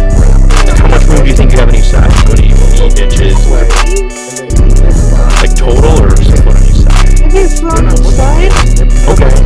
So you feel like, okay, so let's just say, let's go ahead and give you 4 feet. Let's give you 2 foot on each side. You're telling me that entire bus, like you're sitting in your car left, you got, there's a person next to you, there's a walkway, there's another seat, there's another seat.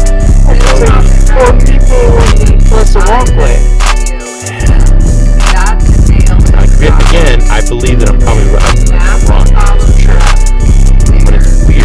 That all fits in that same lane. Like for me, maybe I'm a little bit longer than Jess, but I'm a little bit taller than her. Maybe a little bit. I can reach that door again. You reach that and unlock it. I have to lean. Usually, I might have to lean a little bit. Even my work van, I can do that. I ain't got a chance. There are a couple of things to reach the other side of a bus. I would be lucky to reach the walkway. About the there's an observant Greek during the 90s there. That's just a big question. Are using multiple, and I have to say this, I want to be very clear, multiple different sensor cameras to track objects that are by traveling and above. And Avi Loeb, after Kiev, the observatory in Kiev, he said that information, Avi Loeb rejected it because he said essentially that nothing that big can move that fast, therefore it's not possible.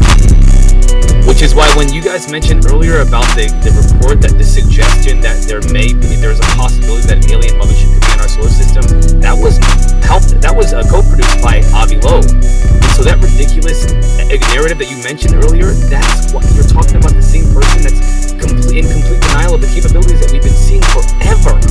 Now, to your point, Brian, and I hope I forget a lot of things. I apologize if I forget, but now I don't even remember what I was going to say about that. But what did you say? What did you say? What was your main thing there? You're not going to find something if you don't go look for it. Your point. They mentioned that before. That this is like they're implying that they turned their sensors off down because they didn't want to pick up on objects that might be what they call themselves UAP. We call UFO actually UFOs who are intentionally filtering out those objects. Then they said after this situation with the UAP situation, they said we adjust them again to pick up more sensor data using AI to try to filter out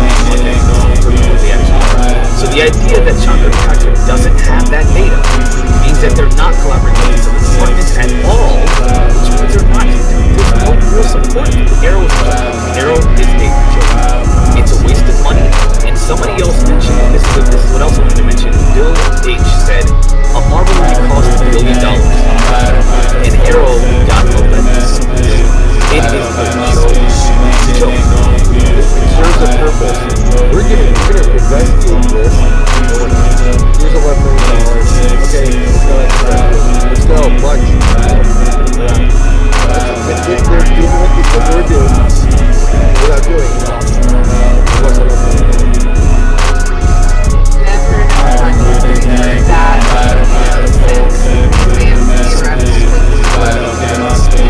Never enough money to accomplish what they need. There's always a lack of organization, so we're seeing that as well. I'm going to toss in a little bit of Kirkpatrick's comments on Aerobeam temporary. You know, he made it sound very temporary, like this is like a space harbor, and still the Navy and the Air Force and Space Force can start their own data collecting early and they're sharing. And I didn't like that at all. Just give the hens back to the fox. Don't even build them a hen house. Just like shove them in the fox bin. Like. It was. Yeah. They're different things. They're not sharing. They're not. They have the data though. They have the data. Everything everybody wanted to hear and see. They have bodies. They have craft. They have reverse engineering. They can make their own PCs or grays. I mean, they can do it all. They're not particularly the store. One has security too. I think it's more important to ask the question why. I mean, we can say things like, "Oh, they say it's national security," but that's kind of a flaccid reason for why they don't tell us what's going on, or at least admit something to the point to the evidence of the phenomena and its performance capabilities. Instead of at least acknowledging that, which is already that's enough. You don't even have to say aliens. Tell us what they can do. These things can do. Travel at Mach 10. Bring up the information from the observatory in Kiev. Bring up that data. Talk about that data because that's already earth-shattering alone. If somebody has the capability and they're terrestrial, game over. Somebody is our gods on this planet if they have that capability. We have that capability. It's been estimated through a lot of researchers, my research, stuff, other people. We are about 100 to 125 to 150 We're talking, that is beyond 100. Gary Nolan said that we're talking hundreds of technological revolutions. I'm just saying the U.S. itself on this planet is about 100 years of everybody. Here's the problem. We know what's out there. And we know that whatever that craft is, we've got the Yugo of that craft on this planet. I'm just using it as an example. We're in a Yugo, and they're flying up there around, okay? And we know that only goes so much, what we do. We cannot. The new Top Gun had Mach 10. Mach 10 and above. I'm shocked. Because then what happens is the Russians trying to develop stuff, you have the Chinese trying to develop stuff, and then we have enough system right now to get it. Light a match, so there is a national security thing here, but the problem is, whose nation are they supporting? Well, I wanted to mention something that Gary Nolan said, and I pulled this comment up because I thought it was the most important thing about this entire phenomenon. This is from the documentary phenomenon. I watched it again. You're talking about something which is where somebody is putting it together at an atomic scale. We're building our world with 80 elements. Somebody is building the world in 250 different systems. They are manipulating reality itself to create that craft, and it can't be done one day. The level of technological advancement, we can't even, there's not a number to put against where we are versus where they are. It's just beyond us. It will always be beyond us. We will never continue. So we know that it's not us. Bingo. I'm with you 100%. There's no way we have this technology. We can fly down through Tier 3D with this false flag event and everything. I don't take it. We don't have this technology. We're not close to it. Even building this technology. If you want to create a millimeter by a millimeter square of these metamaterials, it's going to cost you billions of dollars. It's going to take you 10 years. We don't have that. We're not even it's not like comparing a Yugo to a Corvette. We're comparing someone with a homemade pair of roller skates to someone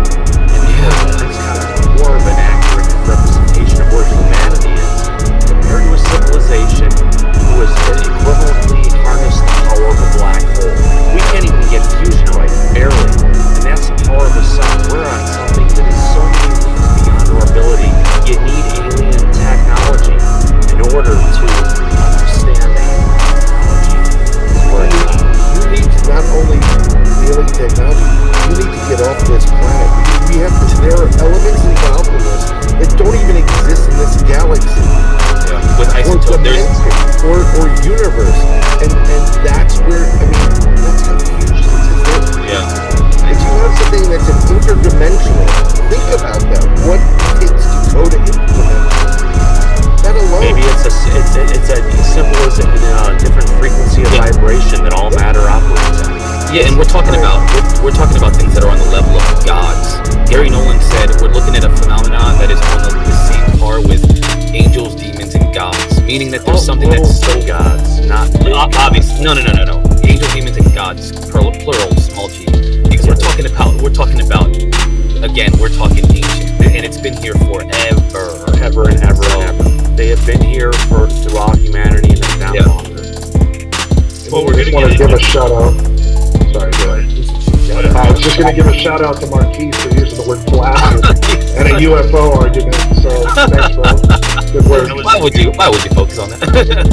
Getting back to the whole technology thing, I think some of the technology people know about, and I think it was found on a little place called Atlantis, and that was a proof of these beings existing.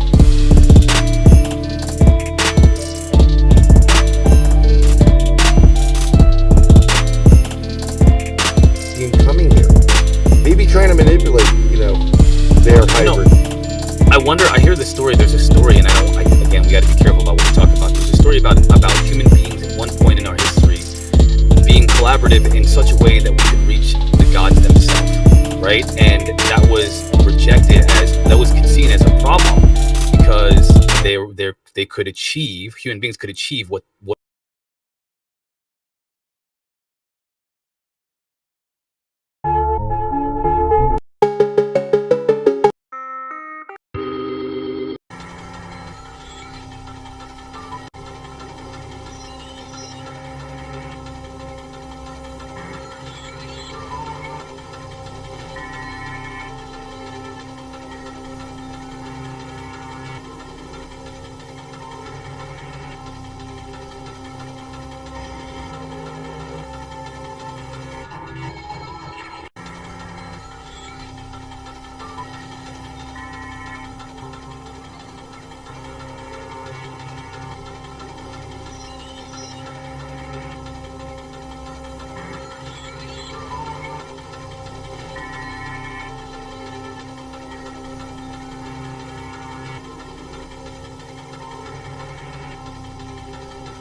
what God or beings. Even Whitley Strieber says to this day that when he encounters them, he's terrified. Absolutely, he has PTSD and is terrified by the beings. So it's not like they're like, if there is an end game that is in our benefit, I don't see that playing out. We're destroying ourselves. There's more conflict in the world than there ever has been.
pulling out formulas. I'm like, look, I can't do formulas right now. I love it. Yeah.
Fuck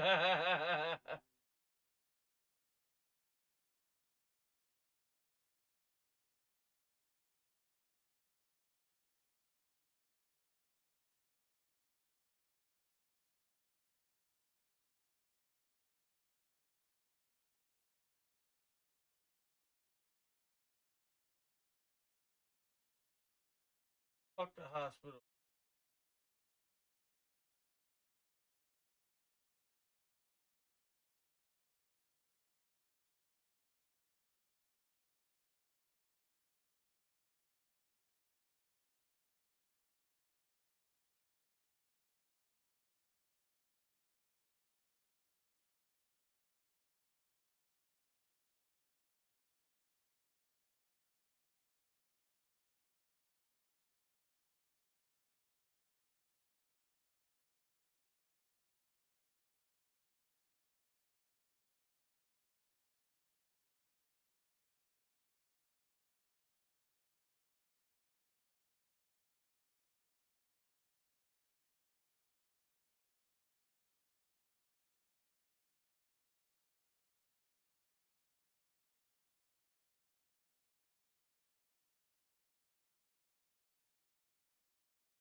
Oh, there. Project.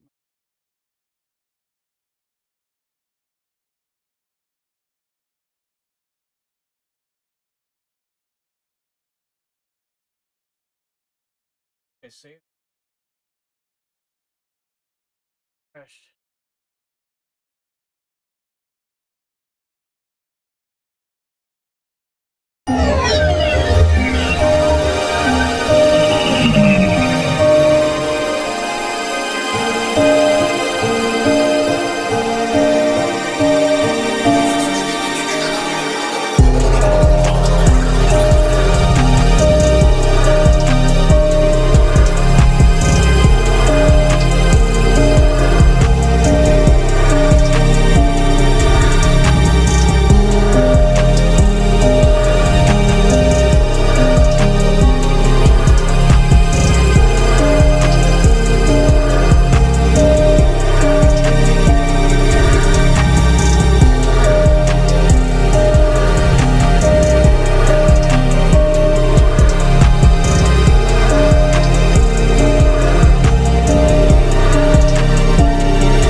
Trapping with my dogs on the east side, trapping with my dogs on the east side, trapping with my dogs on the east side, tripping with my dogs on the east side, trapping with my dogs on the east side, trapping with my dogs on the east side, trapping with my dogs on the east side, trapping with my dogs on the east side, trapping with my dogs on the east side, trapping with my dogs on the east side, trapping with my dogs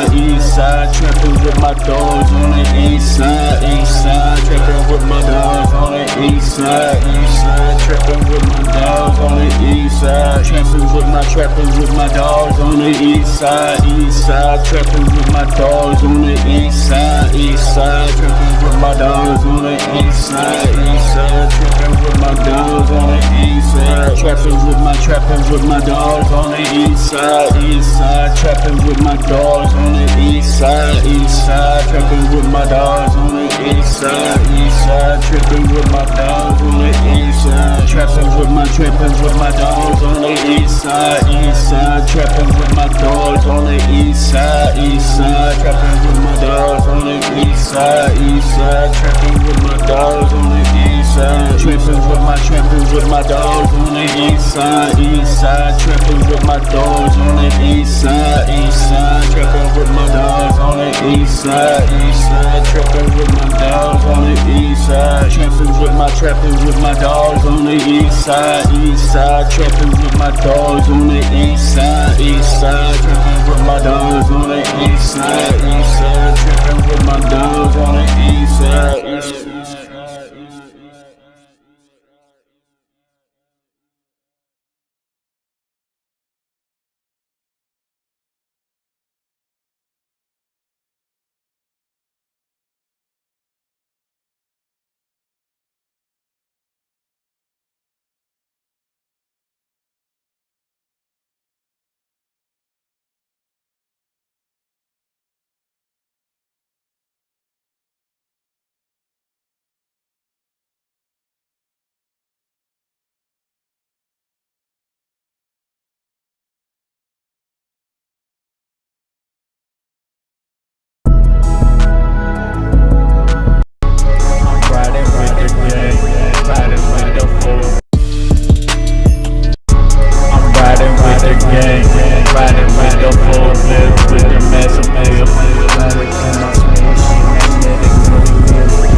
full clip with the massive appeal. Ride up in my spaceship, magnetic, no wheels. I'm riding with the drug deal. Drift funk in the future with the laser tech steel. Ride with the beam, riding with the lane. Ride with the green, ride with my team. We gon' turn up to infinity. I'm riding with the gang, I'm riding with the full clip with the massive appeal.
guys sound like idiot MI6. Idiot MI6 that are full.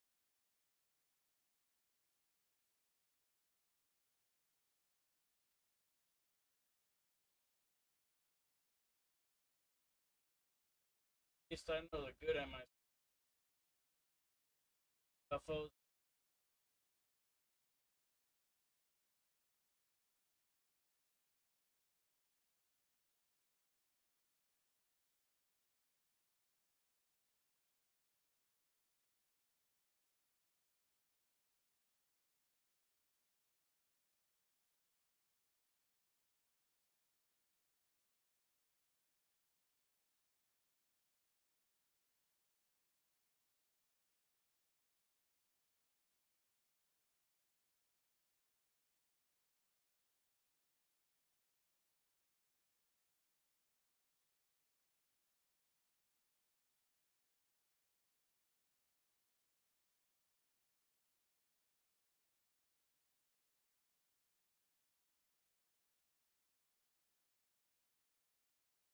You guys are fuck their time.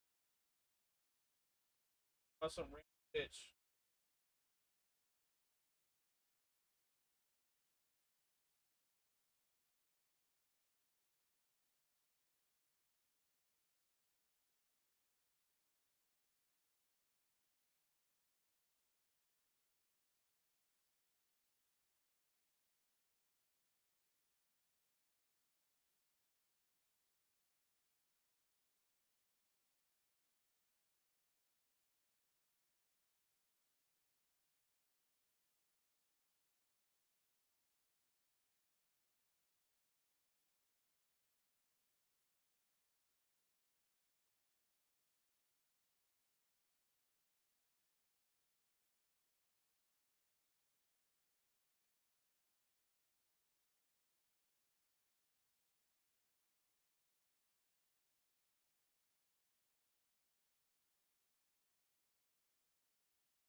Yeah, I have two.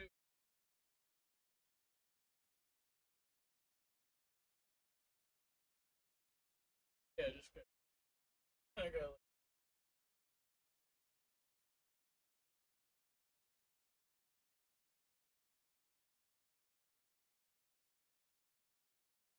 OBS.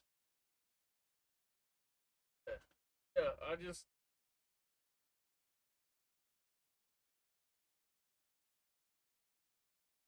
Yeah, it's called OBS.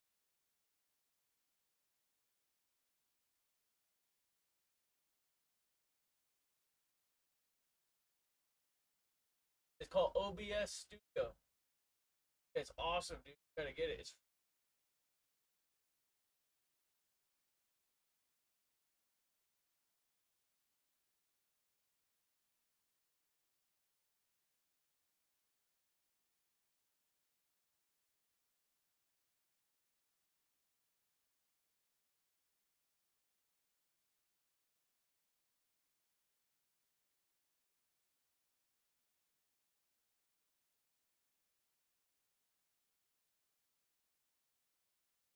Like using a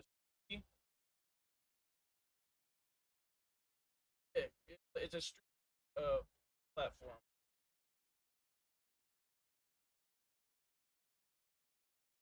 But I like to use the IO. There's an option where you can log into the IO next to.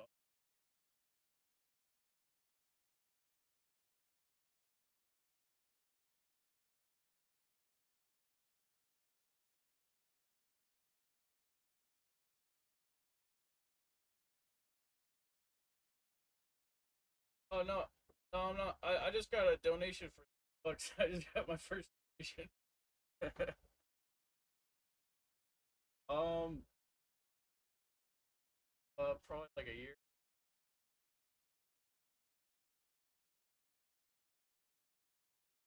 Yeah.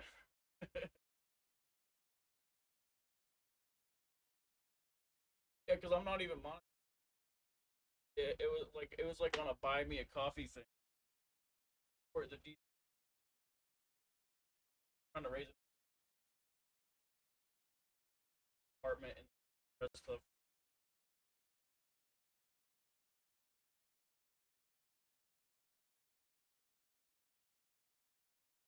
Yeah, he just moved out of the National Press Club, out of there, and then all the stuff went down and back there. That's cool.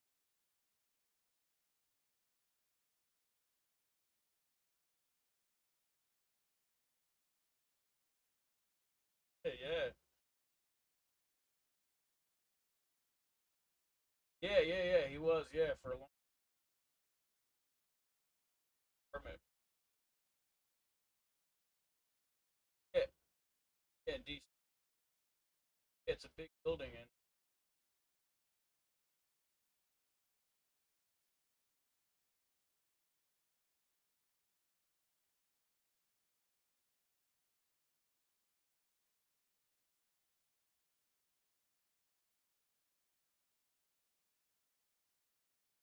so what have I been doing? What?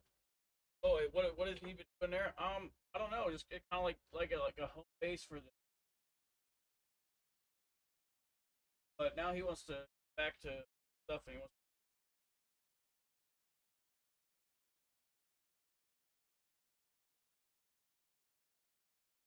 Oh, now that's everything. Now that everything's going on, all of a sudden everything's down. He out of there, but he was.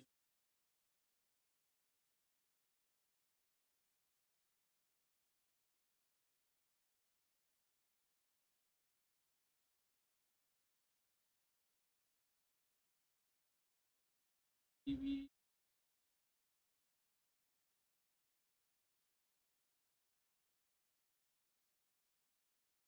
Our friend Ron James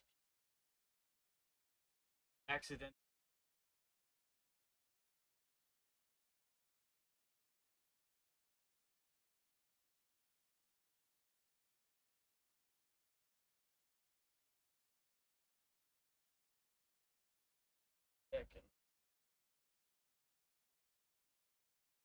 Heard that Dr.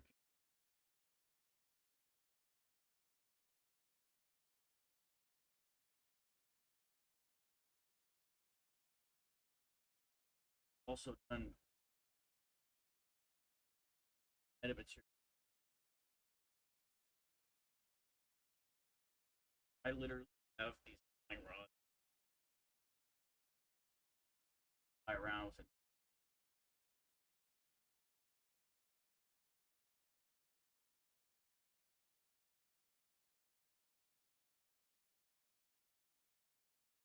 Kind of like that, but science. Yeah, I got it. Basically just at here, and actually not.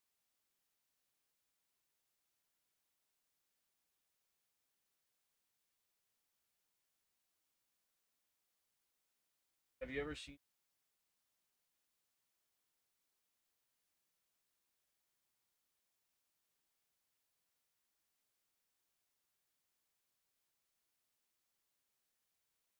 I'm on back and get myself.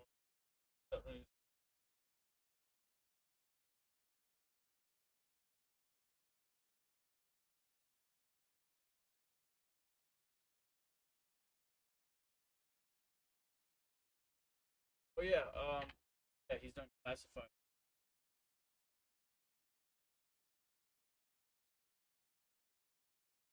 Race for the.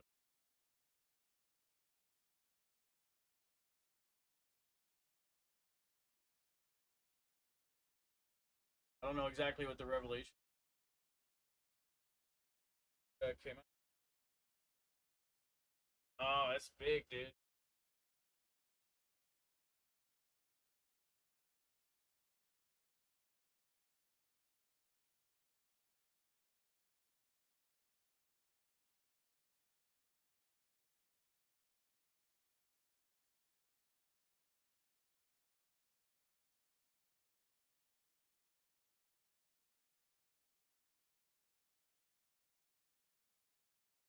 Yeah, he's kind of like a cover-up artist, but I think.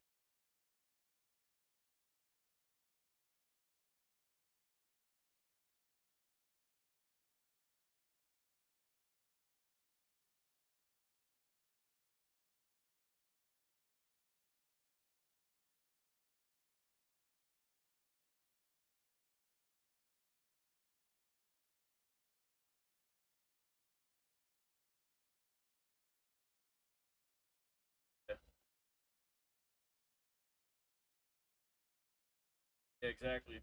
Yep.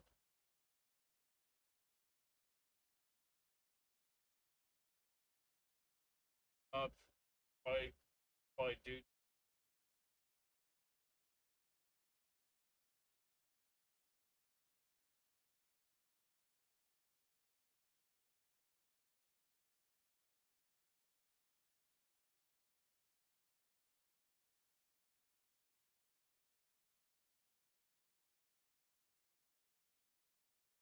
Hey, what is that? Devil guy.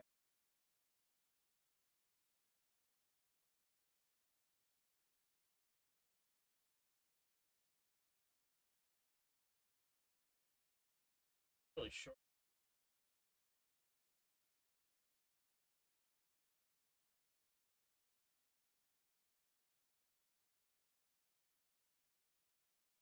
It's long. No, no, I've never signed. Would have if I do have a limit.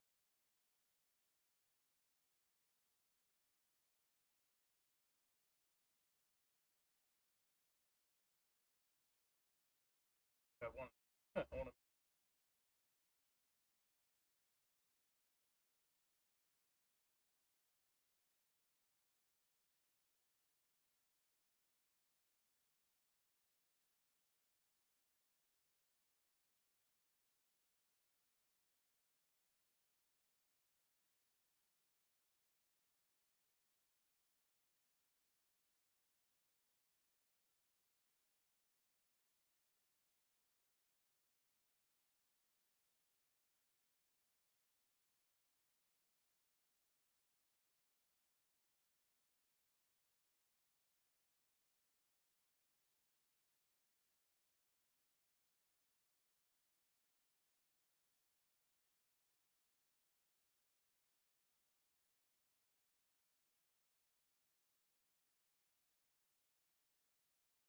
Those, but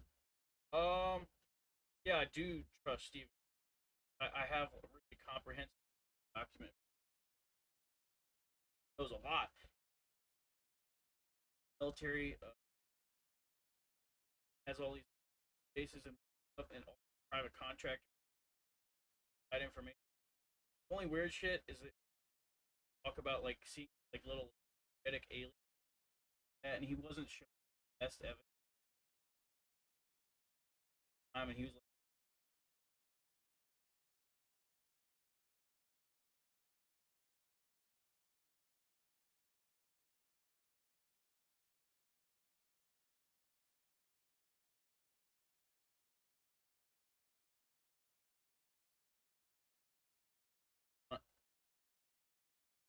matter, all good.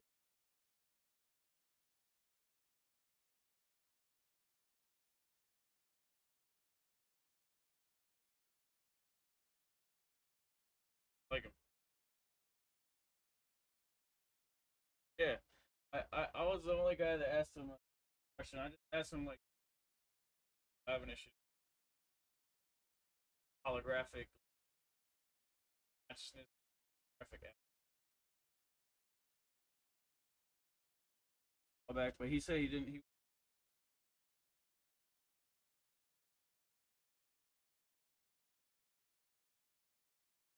but I can just talk to him. Talk to him.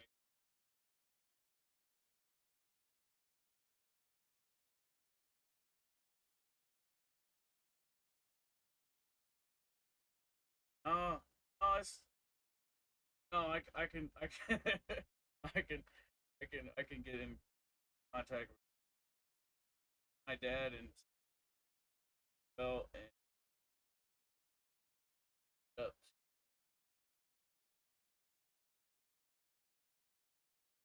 whole brief public hired Congress had like a week long briefing.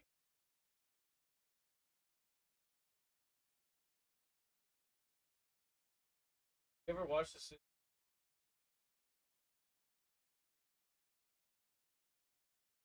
Up on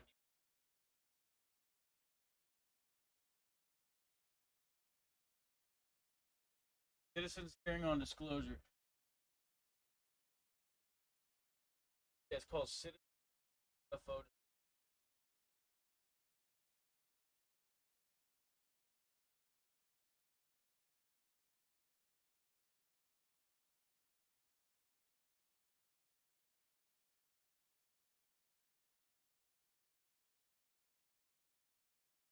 Oh no, that was slightly different, but it was at the national.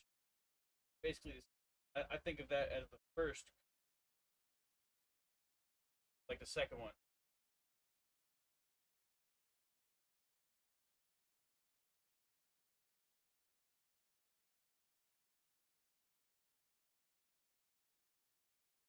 Awesome, dude. Awesome banquets, best food, best in. Picked up Paul Hellyer.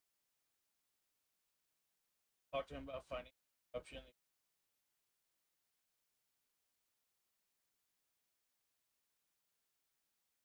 I didn't ever go. I got to meet. Got to meet like. No, no, it was in National Press.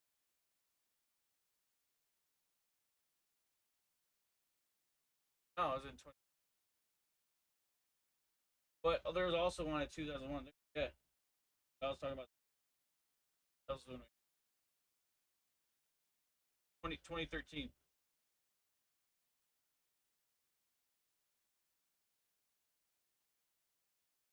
No, the second one was in 2013. That was the really good one.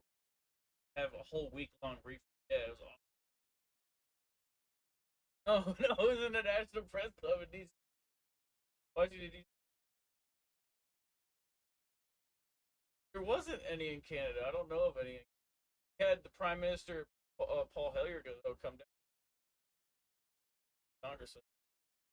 Like people in Canada. Yeah, dude.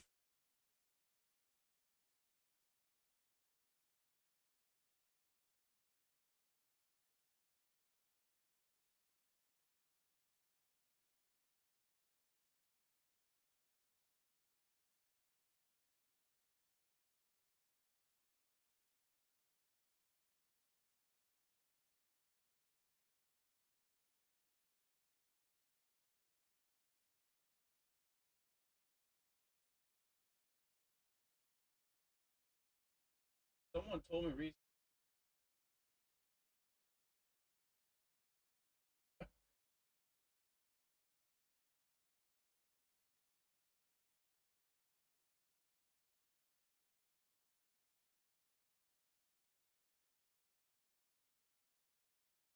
I think he had some.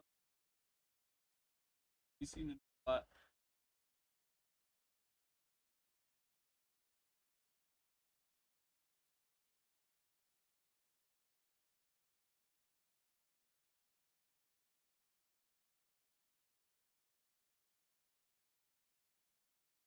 Prime Minister of Defense, yeah.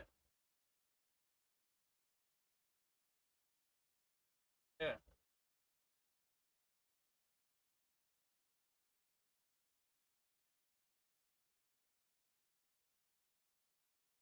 Oh.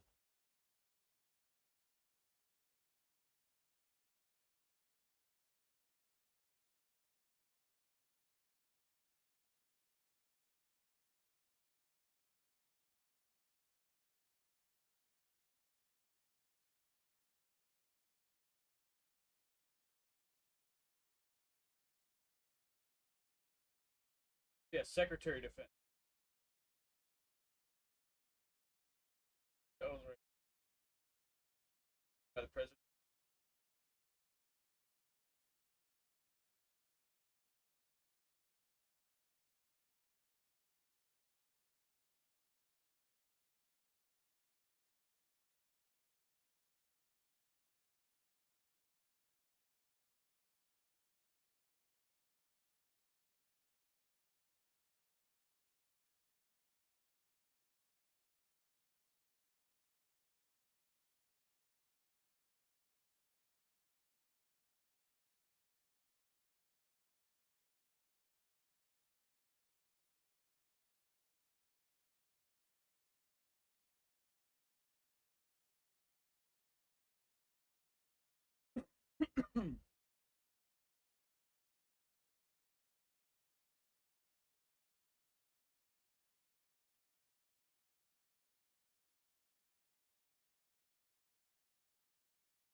Lloyd J.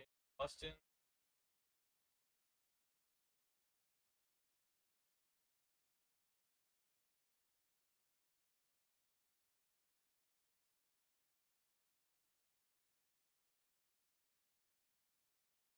$41.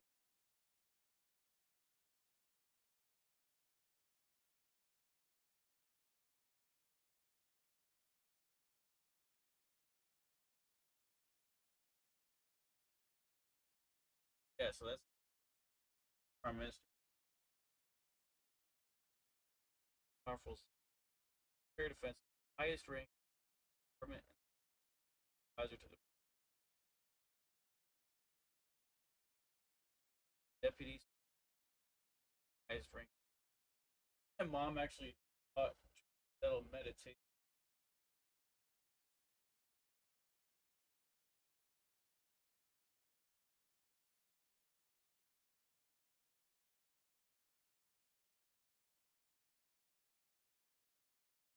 My dad was a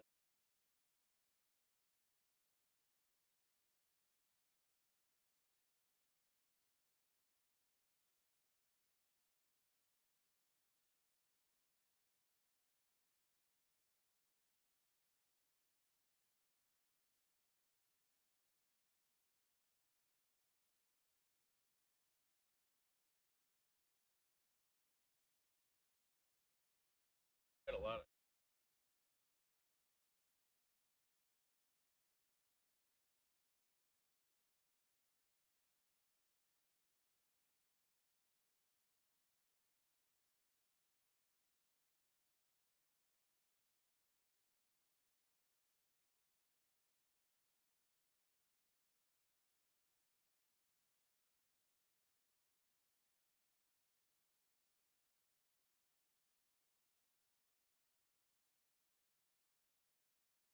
where they are.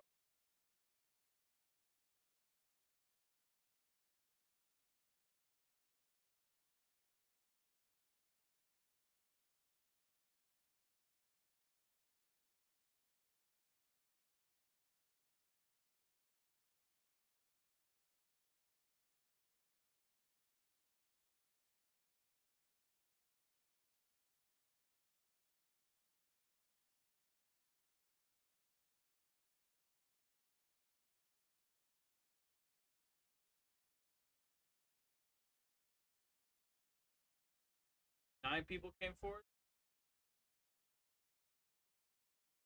Really, 29 people already came forward to like the classified.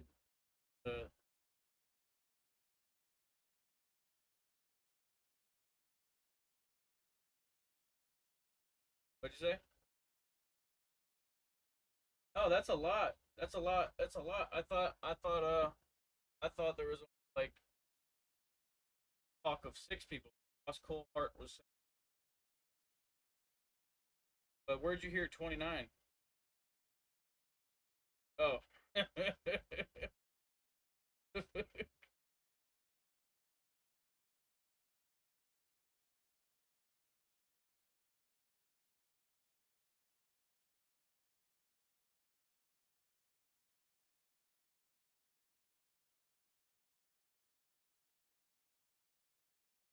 Yeah, I'm still here.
Yeah.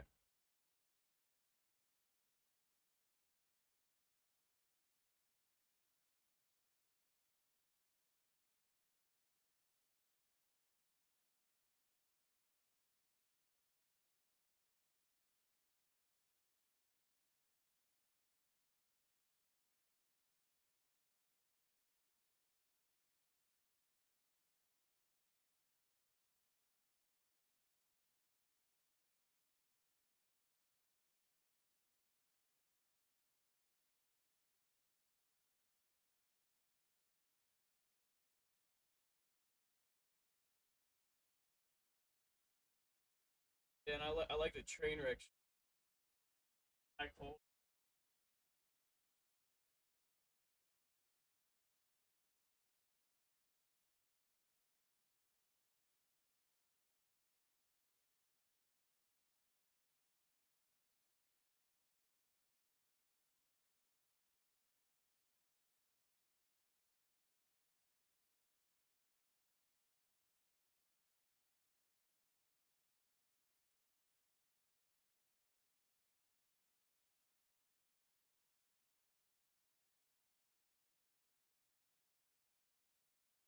Yeah, yo.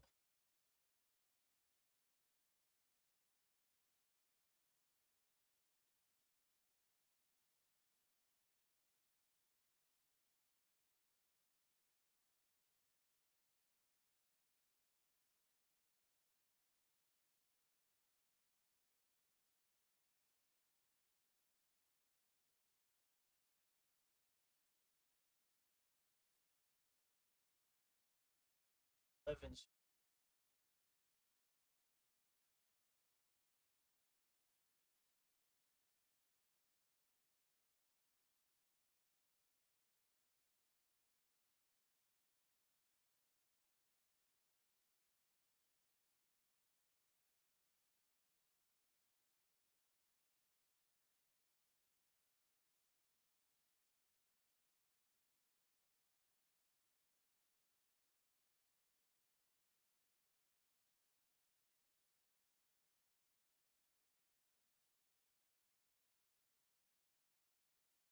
Yeah, it's like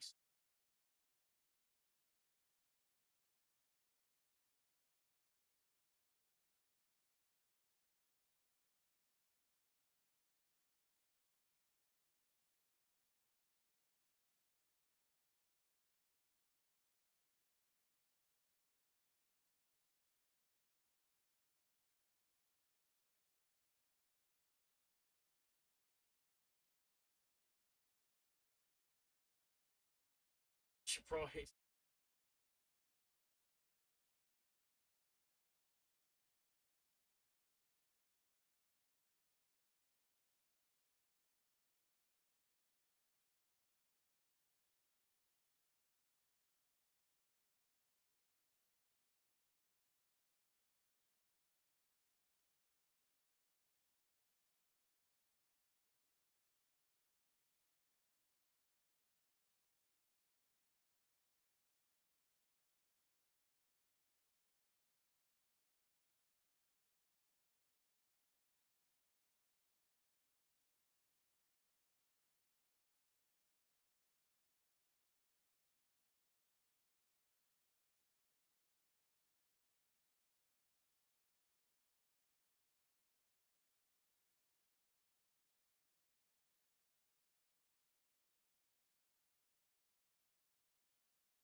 I don't have any right now. I think I lost the bag.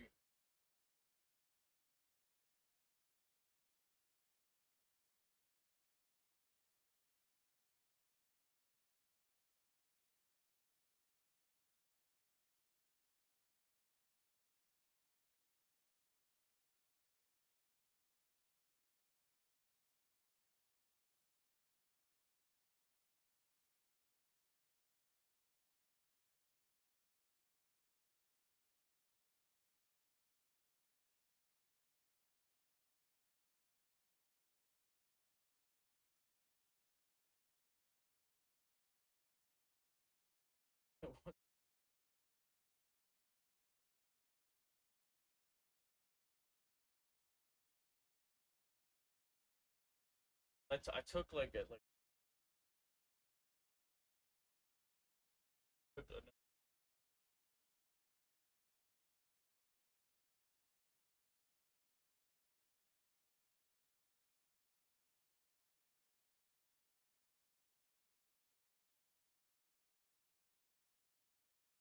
I want to.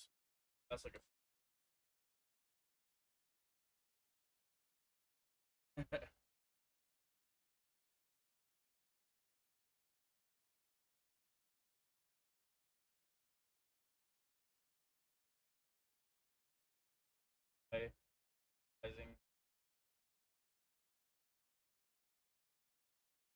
Out the line.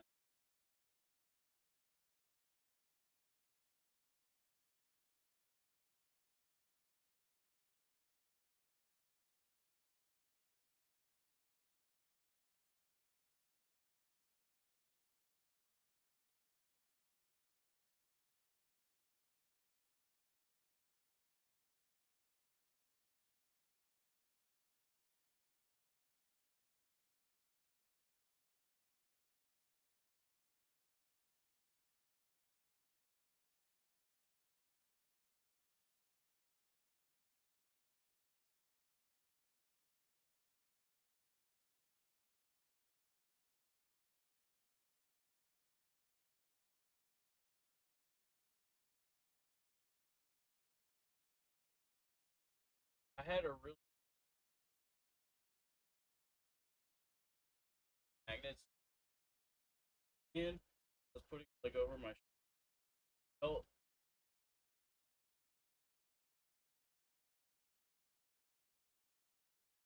Magnetic. And I did the DMT because you know Paul Allen Hynek, the guy of Project Blue Sun, or J. Allen Hynek's son, Paul Allen Hynek, telling us to try the DMT. I was like talking on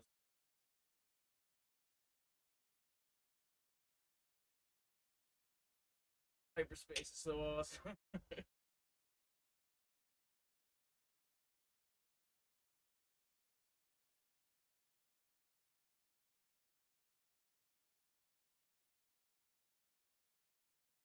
Yeah.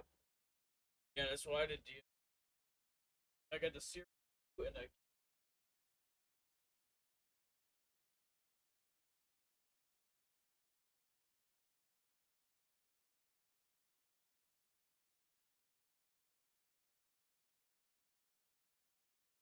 man.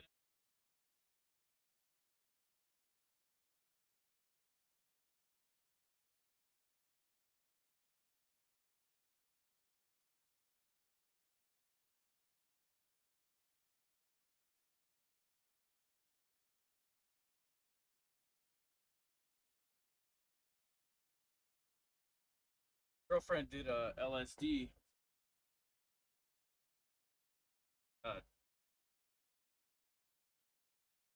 Yeah.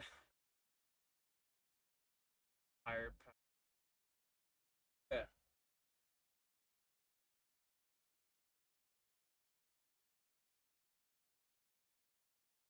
And like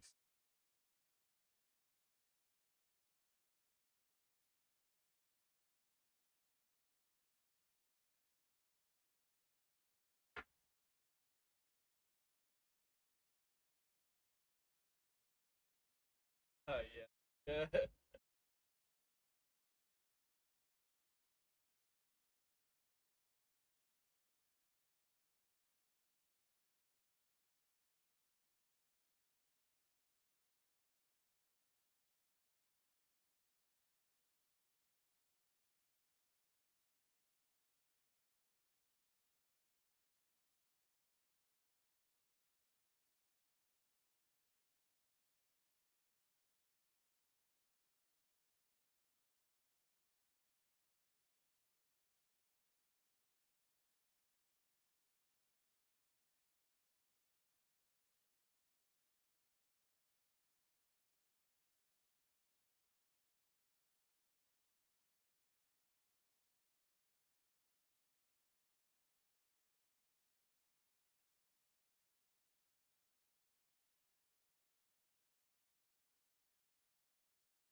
Yeah, you get a little more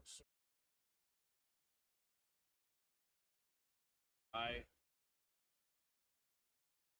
sanitized rye, like up the rye.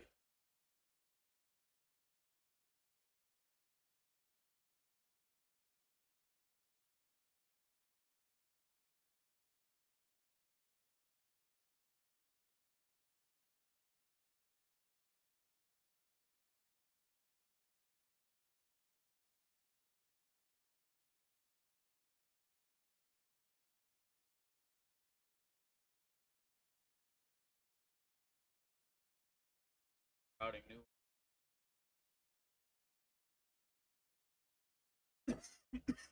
Try 'em out.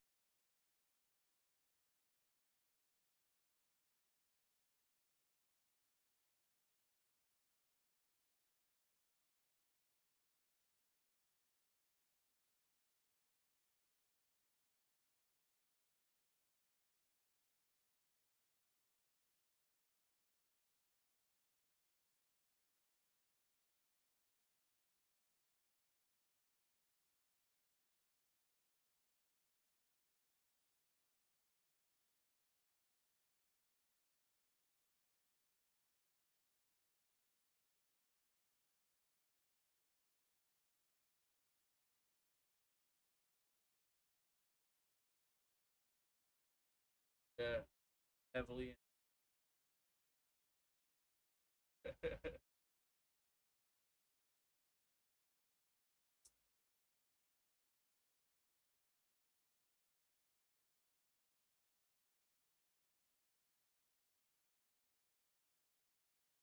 Yep.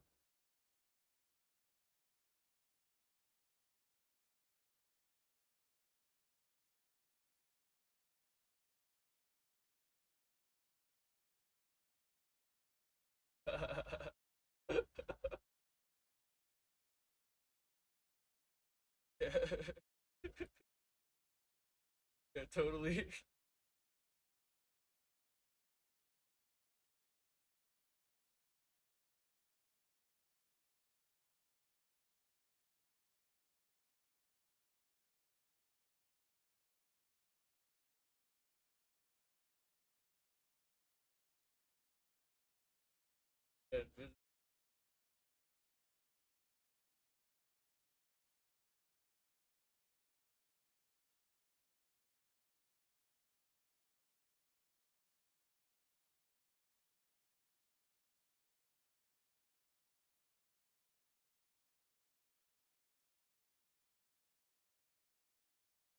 Yeah, I'm looking.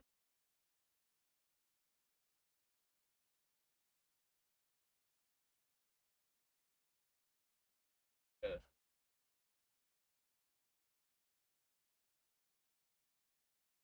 I think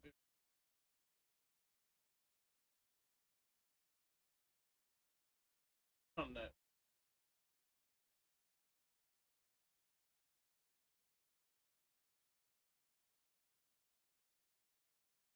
I know what you mean. I heard that.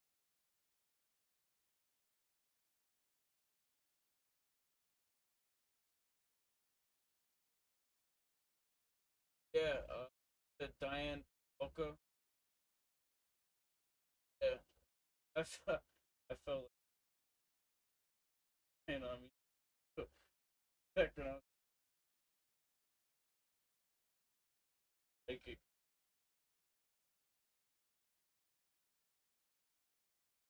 like,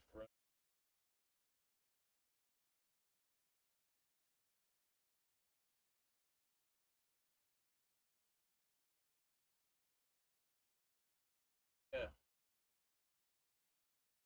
It's fine.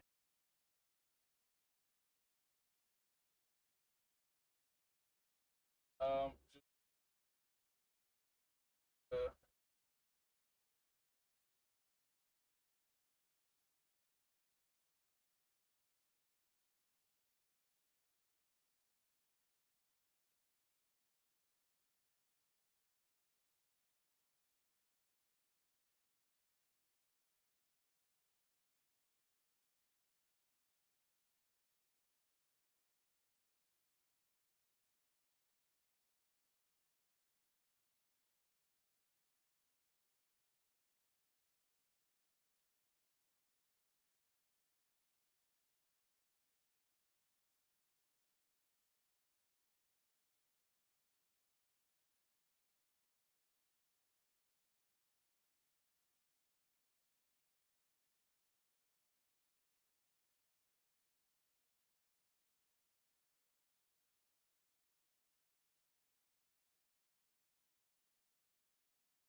Yo, yo, yo.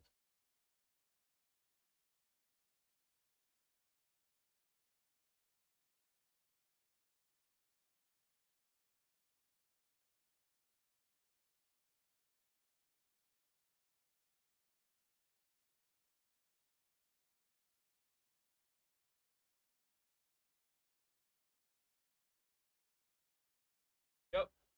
Loud and clear. You don't hear her? Oh, he doesn't hear you.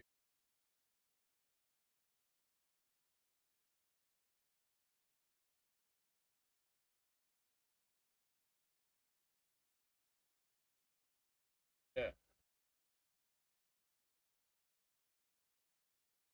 Now too. Awesome.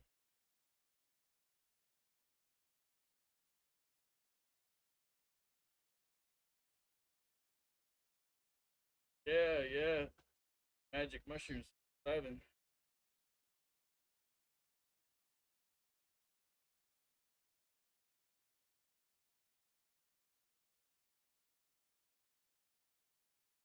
Yeah, man. Yeah, I did the lemon tech with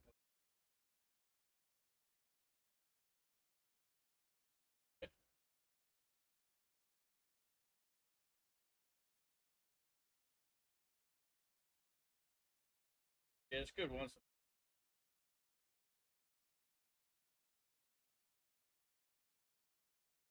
Yeah.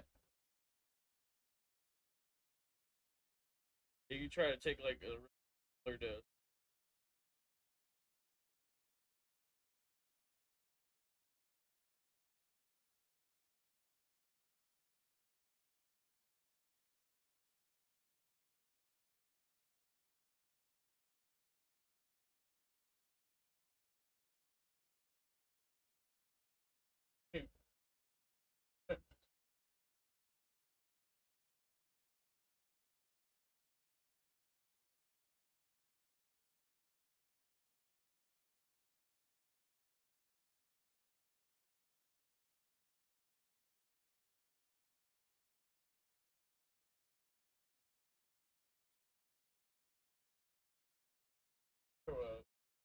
Oh wow.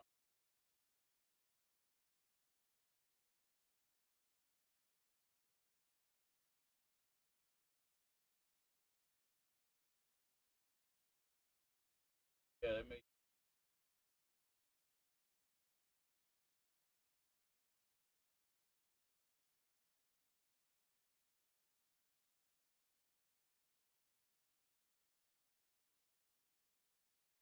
like off of a cow patty or something. Or...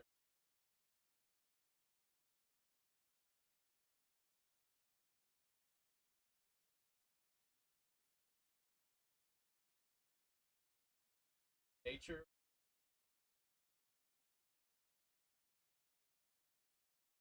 Oh wow. Sound like silly.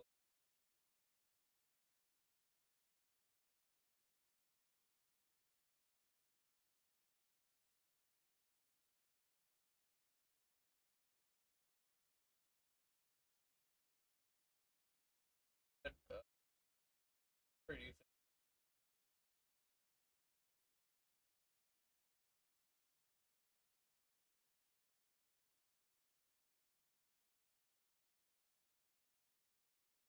Okay.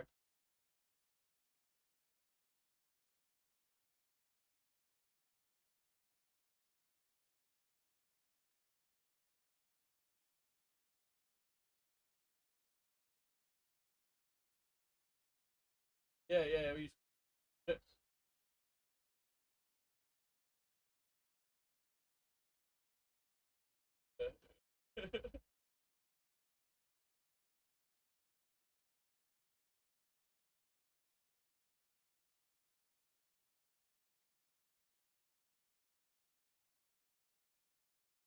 That miss.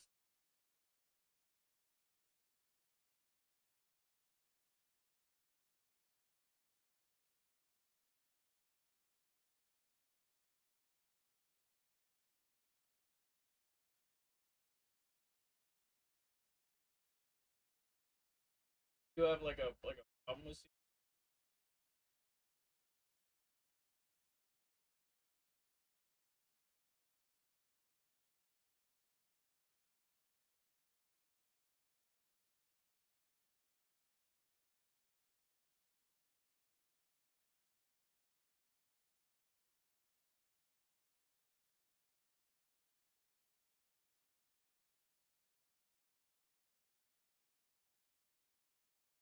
Maglev.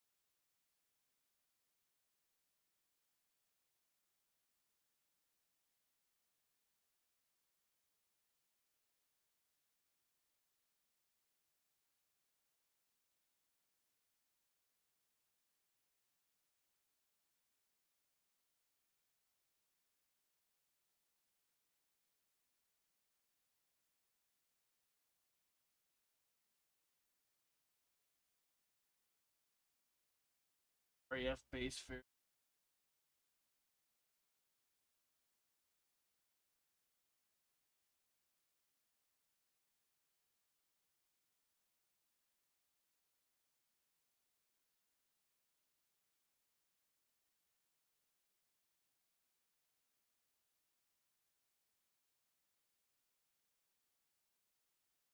You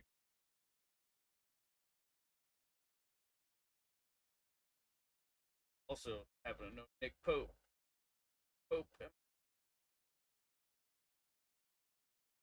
of the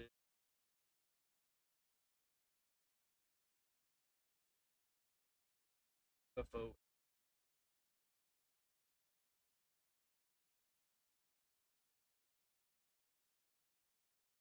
Oh, cool. I have a grandpa that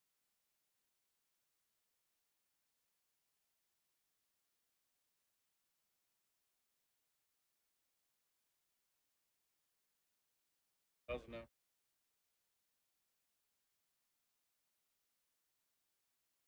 You said the UFOs are all over? Oh.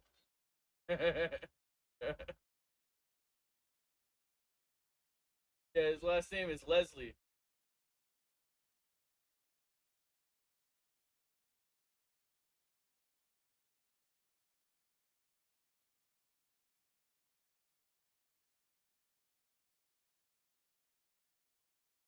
Yeah. Yeah, we'll be waiting here in DC for you. Give you the prime treatment, all the banquets and huh?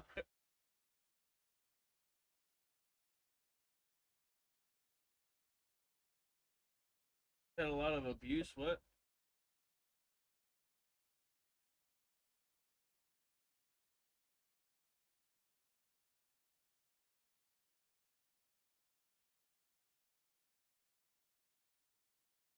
Just block or mute people if you ever have a problem.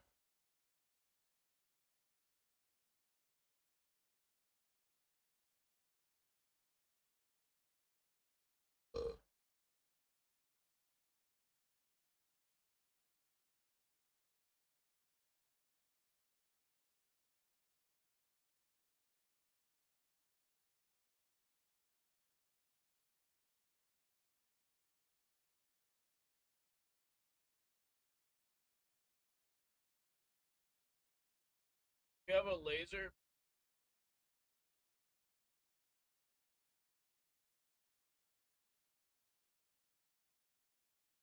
You have a Darth Vader laser? A Darth Vader laser?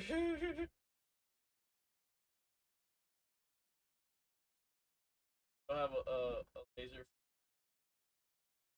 Highly recommend high power 405 nanometer.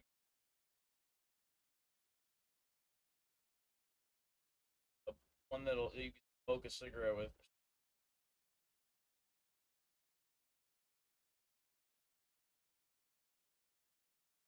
So you can recover the technology.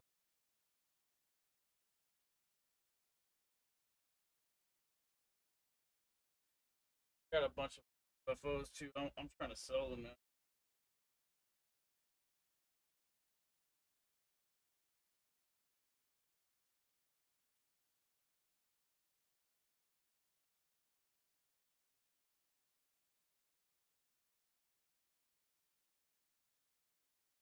I don't think there's that many people get.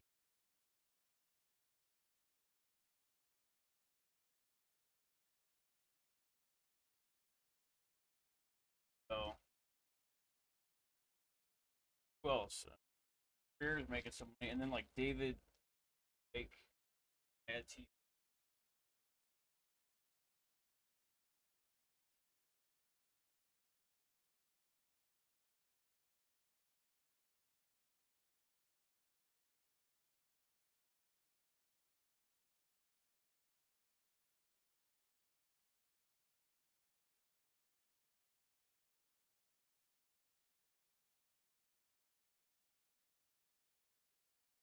Got a lot of Hollywood dudes. Huh?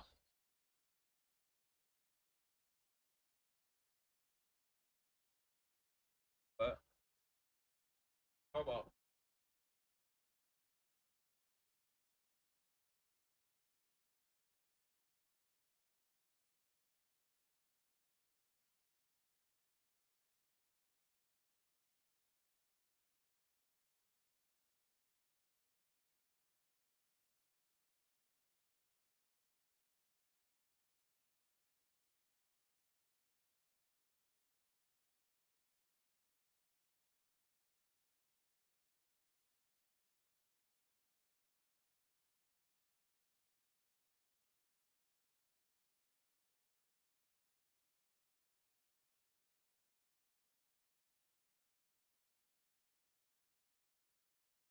yeah, and they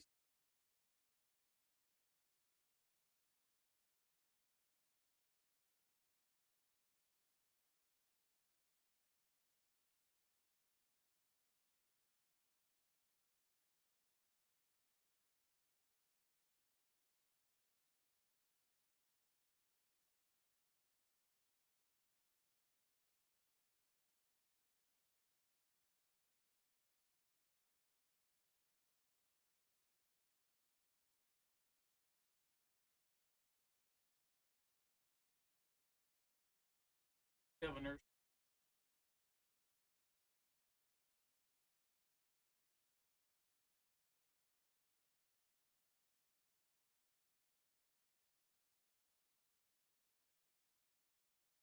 Um,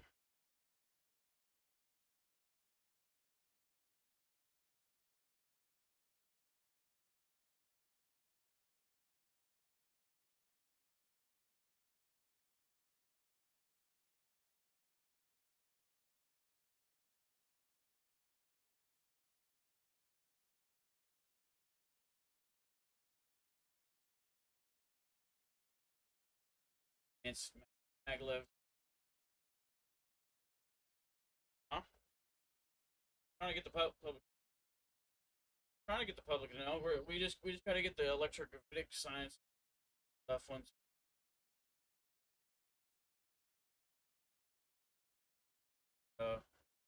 Show them some graph because have had classified schematics of flux line.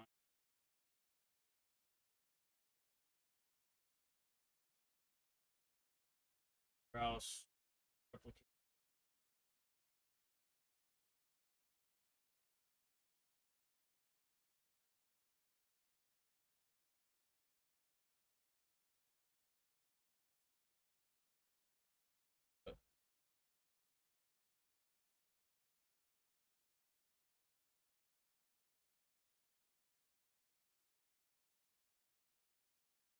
About lectures.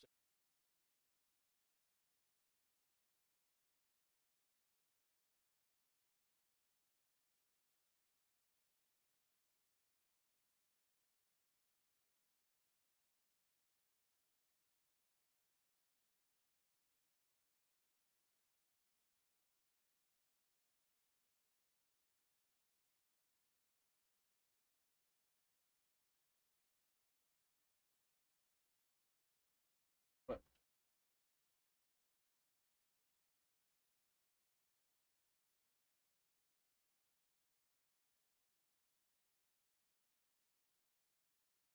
I don't think that, yeah, that's why I want it. Water car.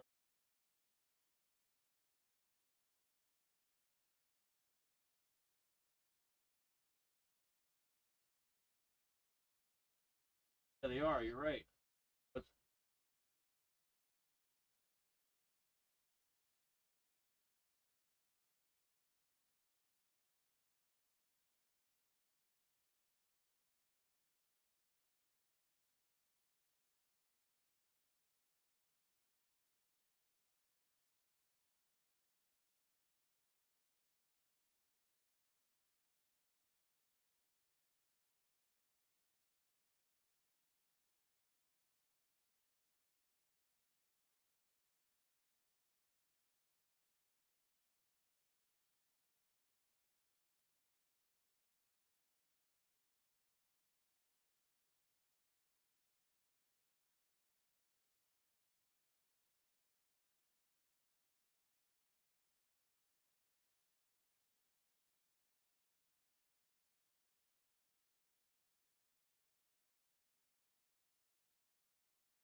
And then Congress, they elect him in. So we contacted Congress. I used the John Greenwald, the Black Vault template letter, got a response back, and then we had Congress on once. You can talk to the getting elected.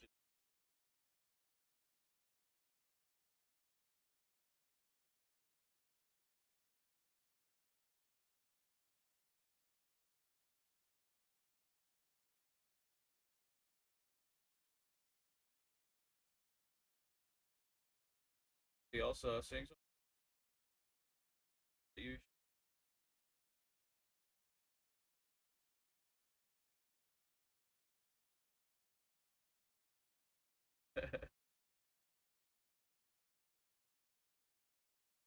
How do you think these UFOs operate?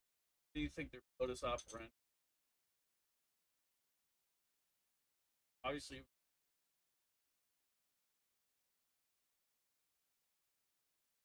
yeah, electromagnetic. Yeah.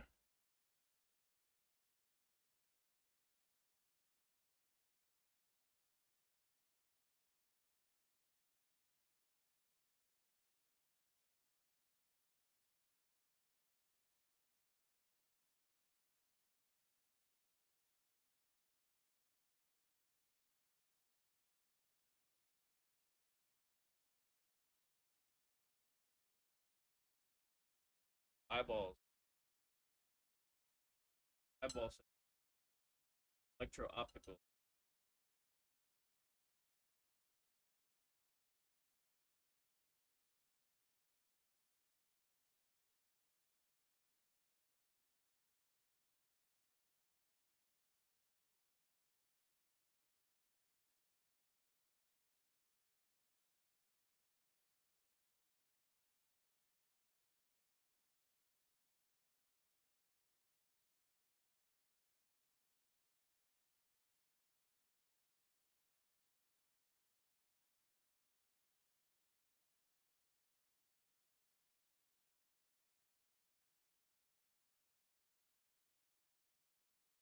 Somebody talk.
God, it's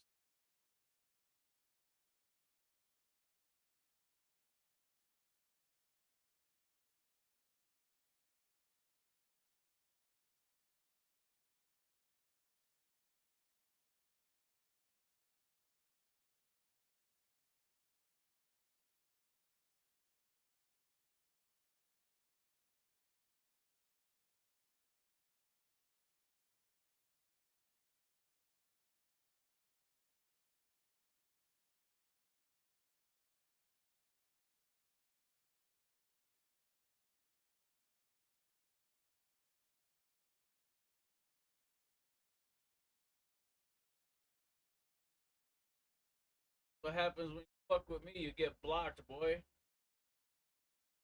Dumbass bitch. Haha, yeah.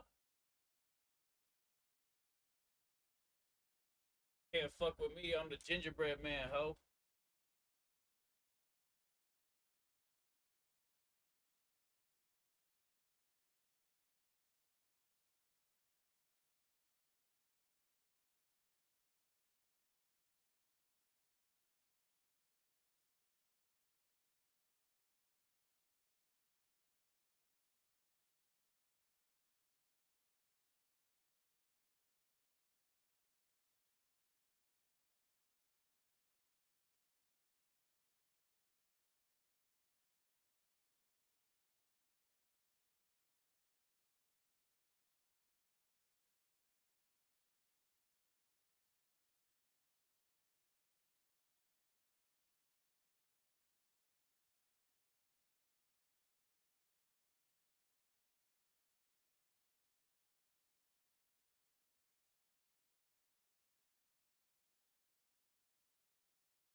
out of nowhere.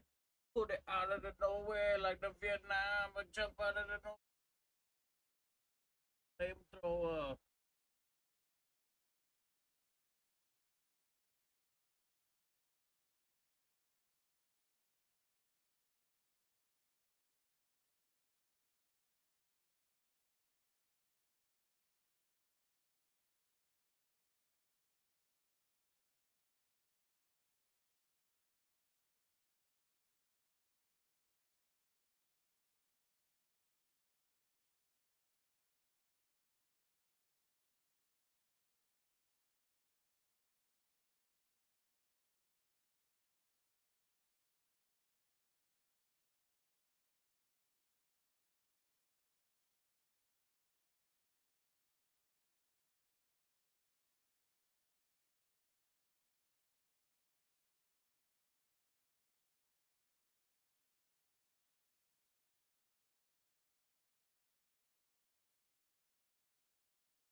Yeah, right, bitch. You're off the rails 24/7, man.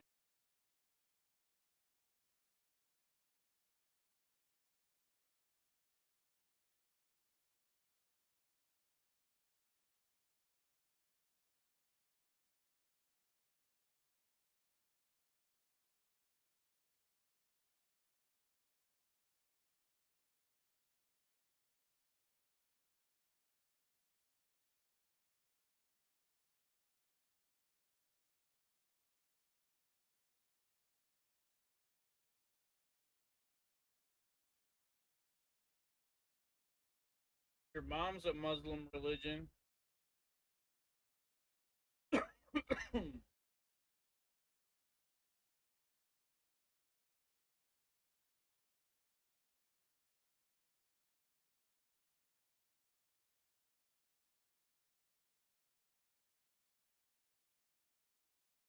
Legalize all drugs. Fucking true alcohol is a poison.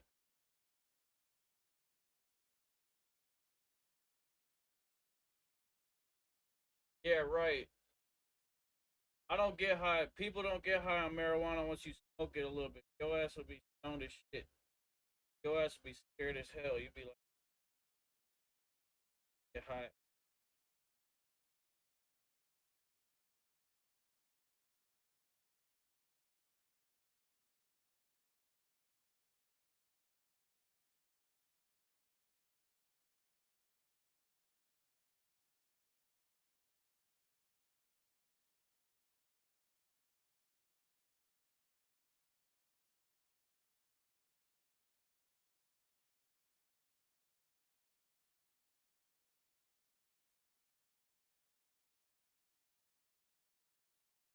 Oh yeah, that's trying to get involved in the business because then I'd be set for life. See, out there, dispensaries.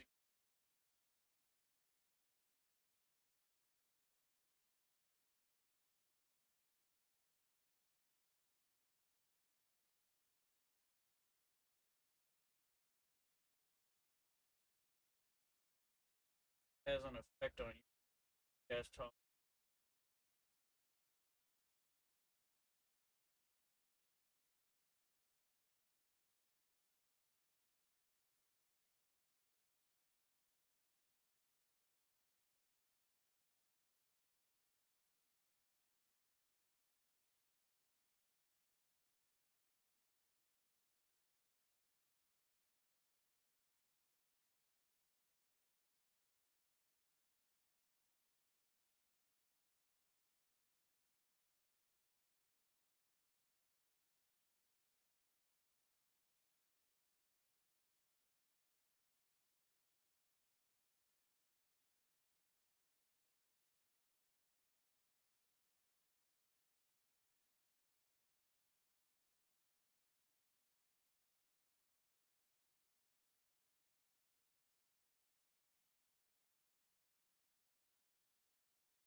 For like fucking like 3.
kitty cat on.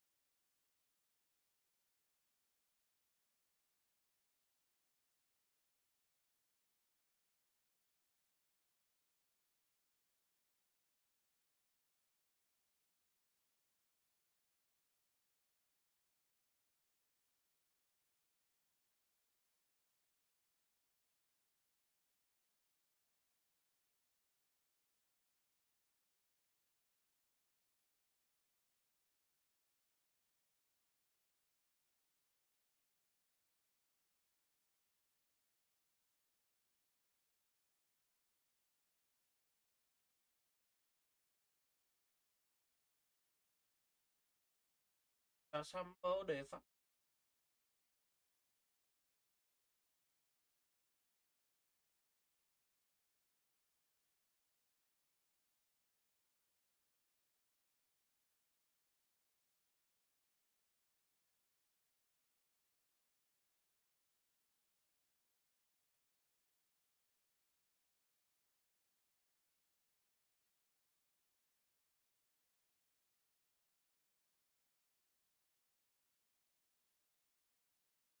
I guess.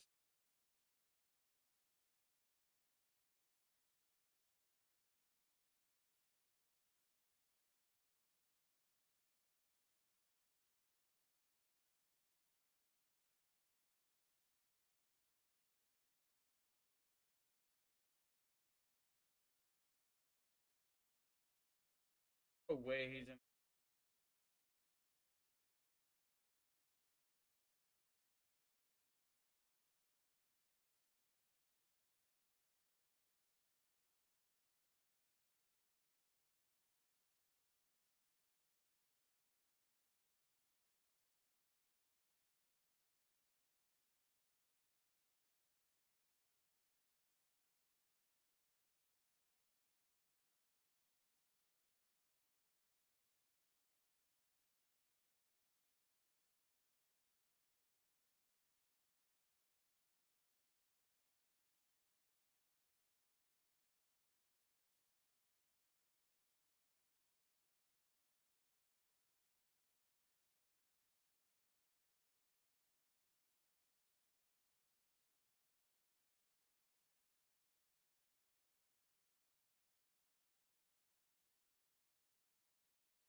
Went to the rescue of Apollo 13, and they accompanied Apollo 13 on their voyage around the moon and back to Earth. And on 2 occasions, they thought they might have to transfer the crew to their spacecraft, but they saw them safely back to the Earth. People were interested in the extraterrestrial technology, very much so.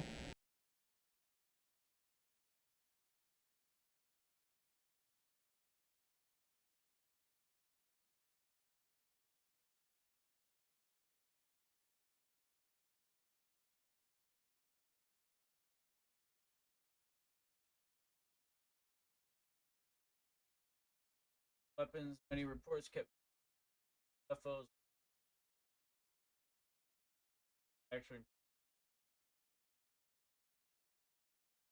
President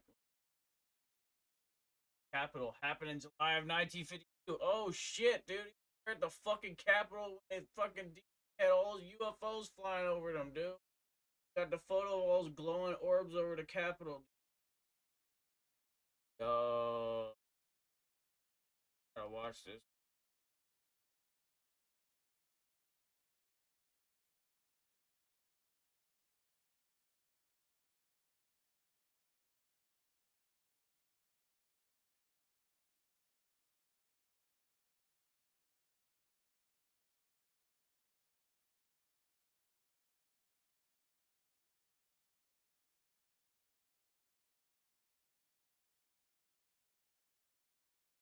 Bill Tom at the Battle of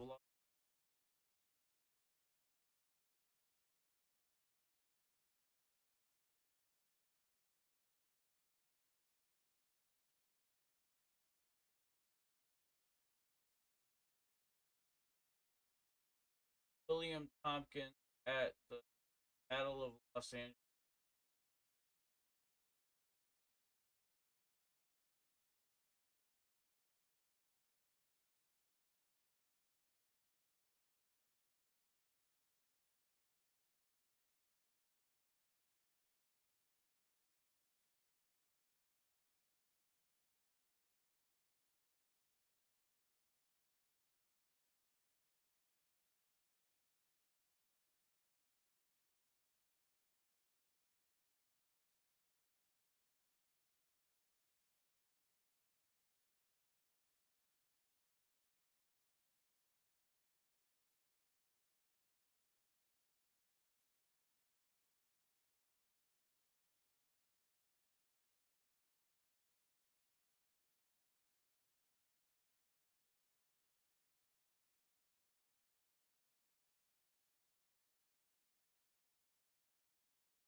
weird how people fucking.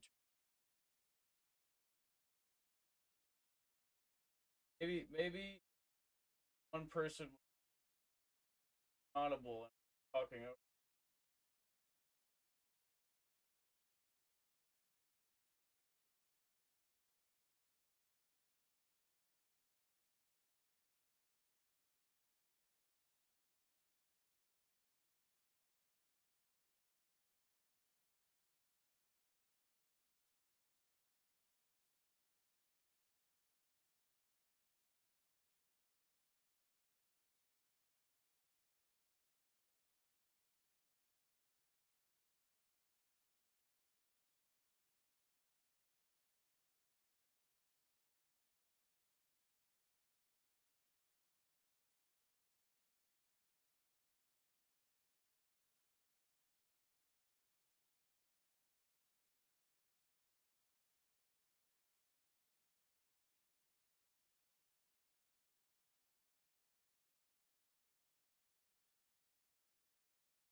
That would have been fucking crazy.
Why does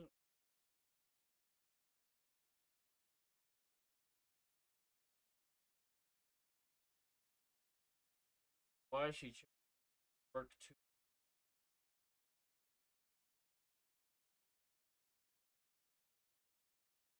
Why is she go work two jobs?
Hey, yeah.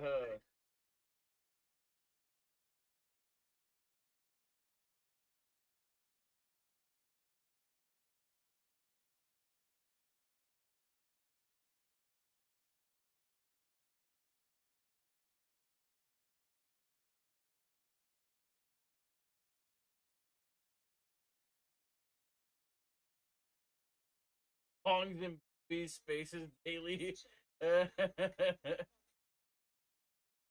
Bongs and bacon.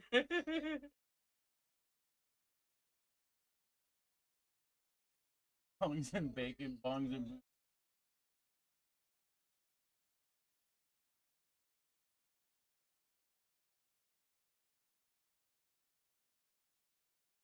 Bandy Bo Bandy.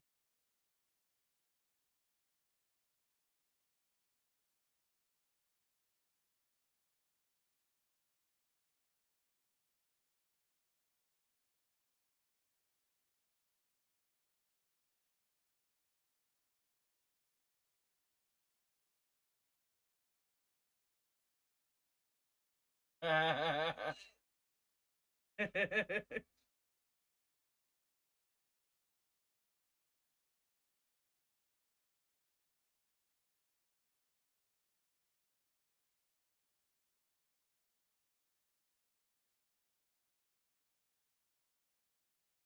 wish I had a brother. I had at least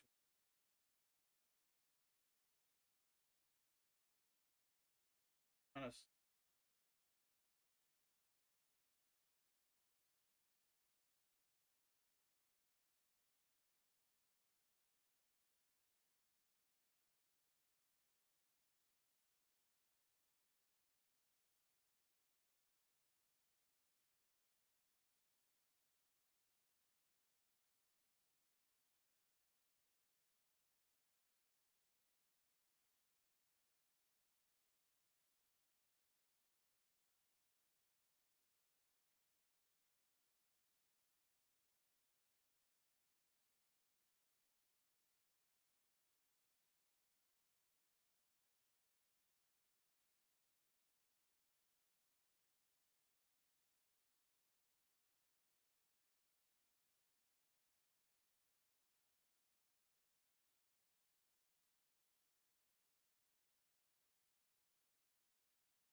and shove it where the...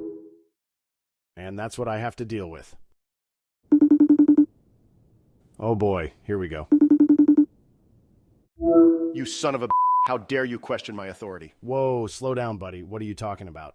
You're breaking my heart, John. Oh, really? Am I breaking your whittle heart? Into a million pieces. You crossed the Rubicon when you sicked Toad McMurphy on me. Yeah, I'm sorry about all that. Are you really? No, but I have an idea. Okay, what is it? We should start our own investigation team. We could call it Ellie Green Doe Investigations. You're kidding, right? No, I'm serious. We could be like the Mulder and Scully of the UAP world. Can you start by unblocking me on Twitter? You know what, John? You can take your skepticism and shove it where the... And that's what I have to deal with. Oh boy, here we go. You son of a... How dare you question my authority? Whoa, slow down, buddy. What are you talking about? You're breaking my heart, John. Oh, really? Am I breaking your whittle heart? Into a million pieces. You crossed the Rubicon when you sicked Toad McMurphy on me. Yeah, I'm sorry about all that. Are you really? No, but I have an idea. Okay, what is it? We should start our own investigation team. We could call it Ellie Green Doe Investigations. You're kidding, right? Investigation. I actually like this.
Absolutely.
Petty people with a poo-poo too.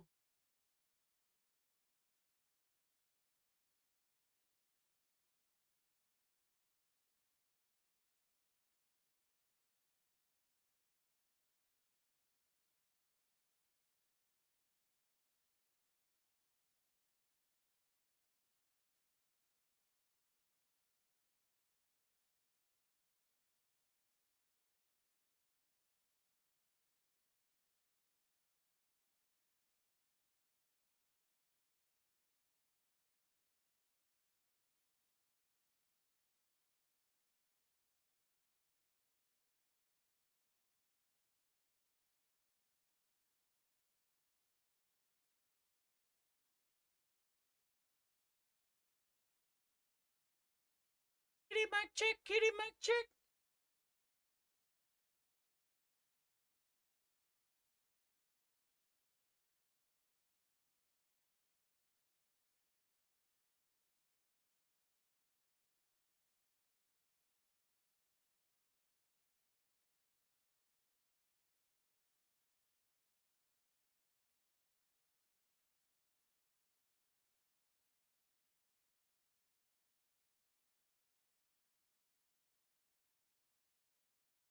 Boo, boo, boo.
Drew Logan, he's fake UFO Twitter.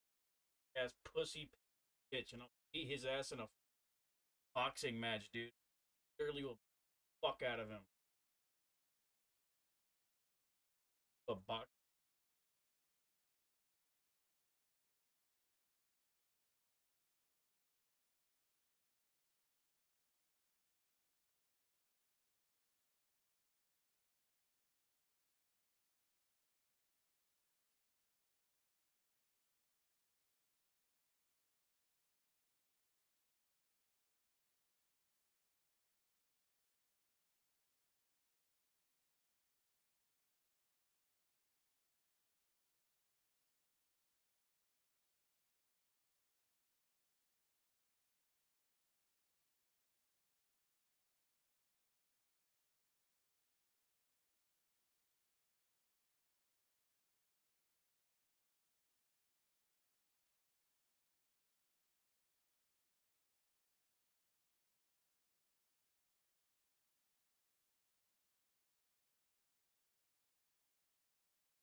Everywhere. Look out.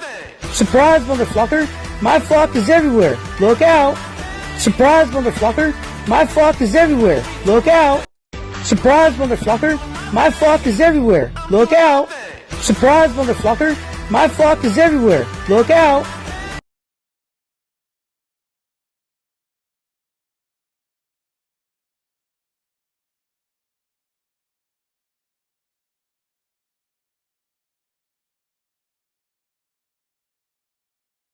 Surprise, motherfucker.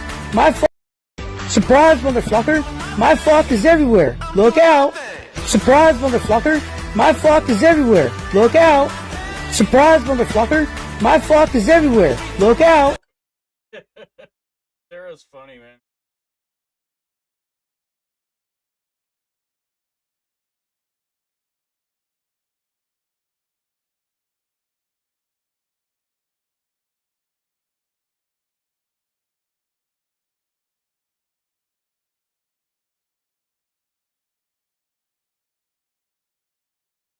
Dun, da, da, da, da.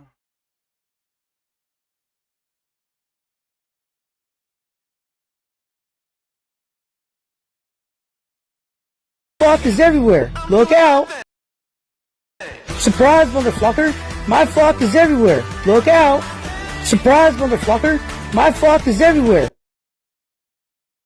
Surprise, motherfucker. Hi, John.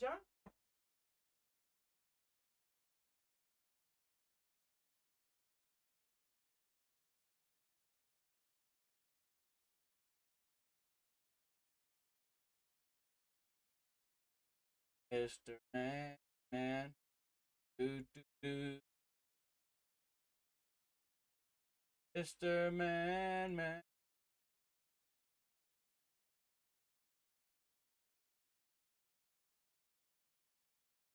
He is Mr. Man.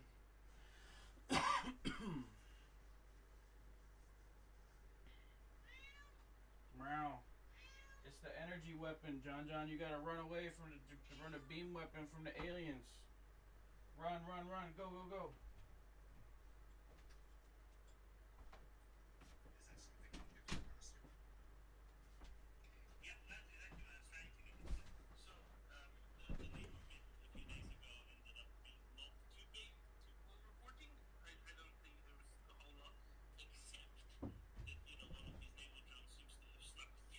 Like a somebody suck a dick. Suck a dick, fuck you, make order.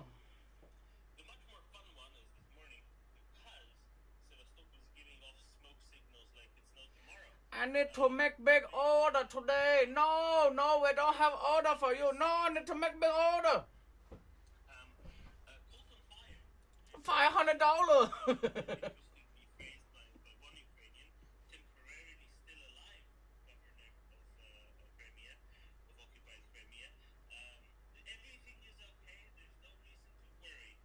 I'll be there in 10 minutes to get the $500.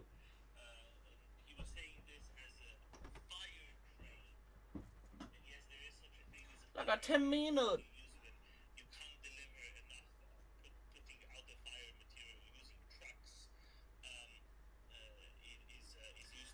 Like a 10 minutes, like a somebody.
What the hell am I doing? I'm trying to find some more spaces. I wish they would put the spaces feature more readily available on desktop.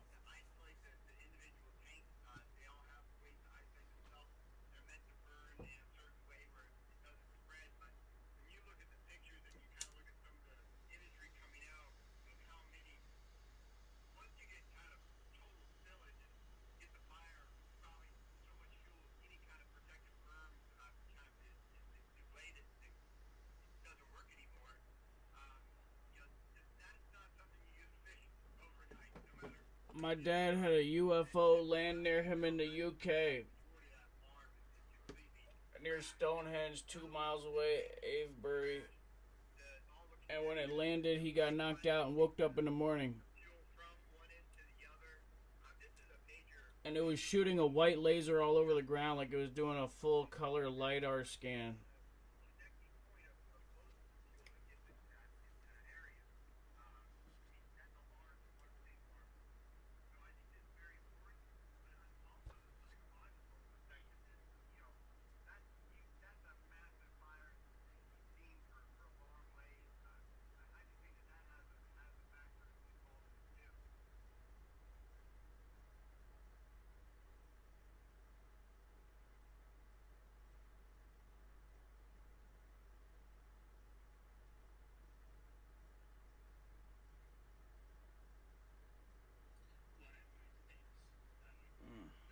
Ow. Fuck.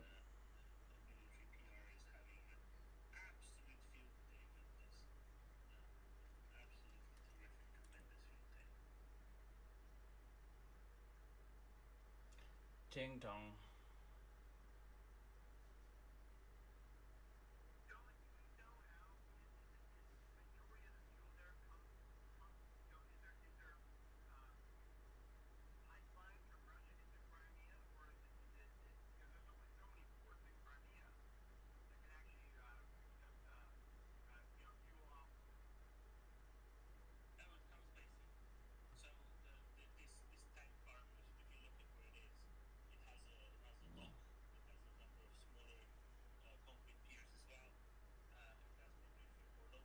Compute. Compute. Compute. Compute. Compute. Compute. Compute. Computate. Computate. Computate. Computate. Computate. Computate. Computate.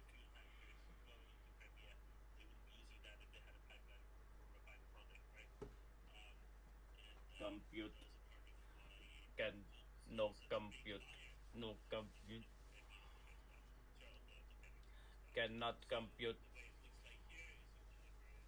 Cannot compute.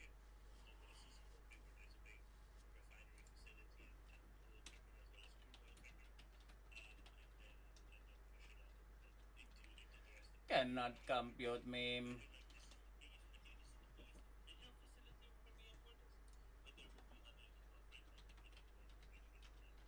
No compute.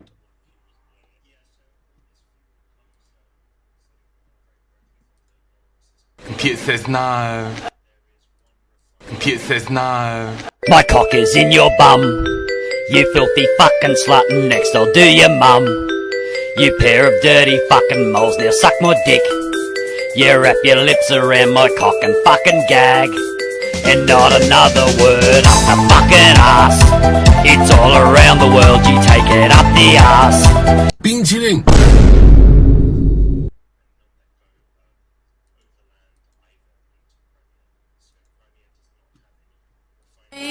Tout mon monde, tout mon monde est bien plus que ça. Compute says no. Compute says no.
gotta learn how to do affiliate marketing and make a bunch of money so I can order Taco Bell every morning.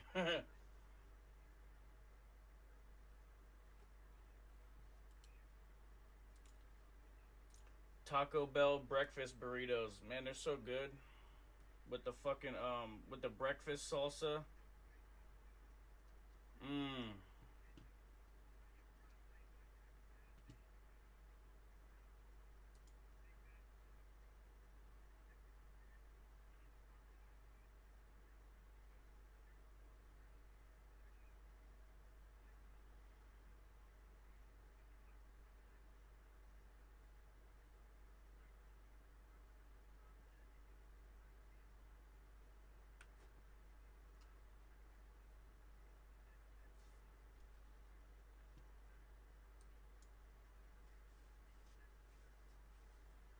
These fucking burritos from Taco Bell are really good, dude.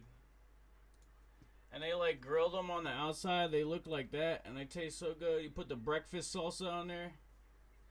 Man, I wish I could get some more. I'm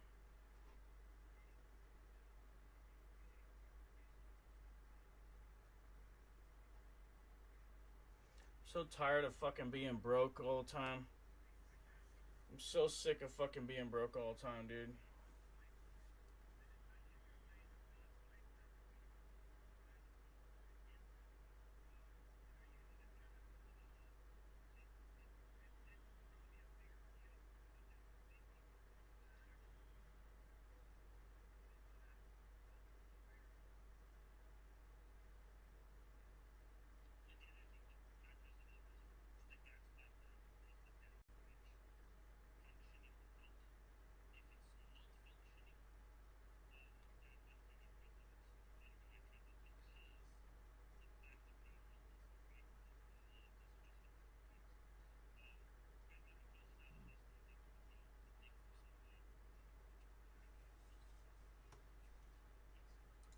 Burrito porn.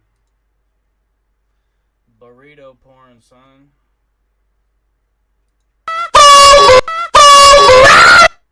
What the fuck, dude? That was so loud.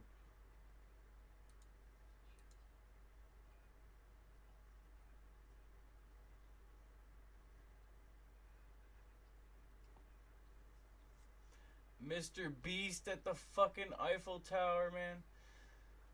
Dude, I'm so annoyed that I don't get to do anything, man.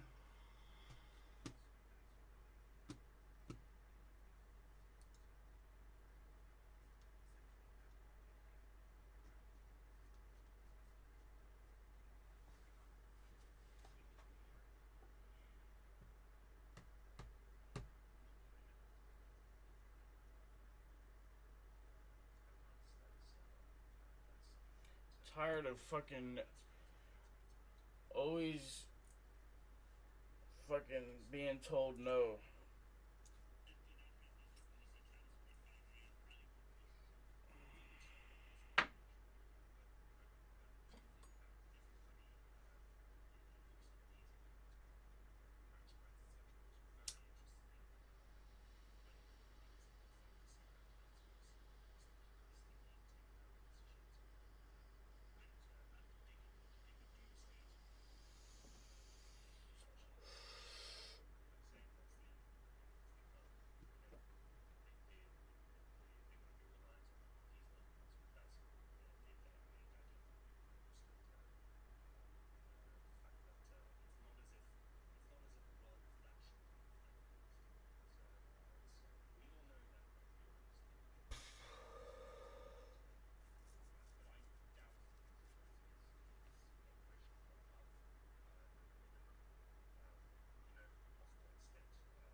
Robert F. Kennedy joins the show. Who's Robert F. Kennedy?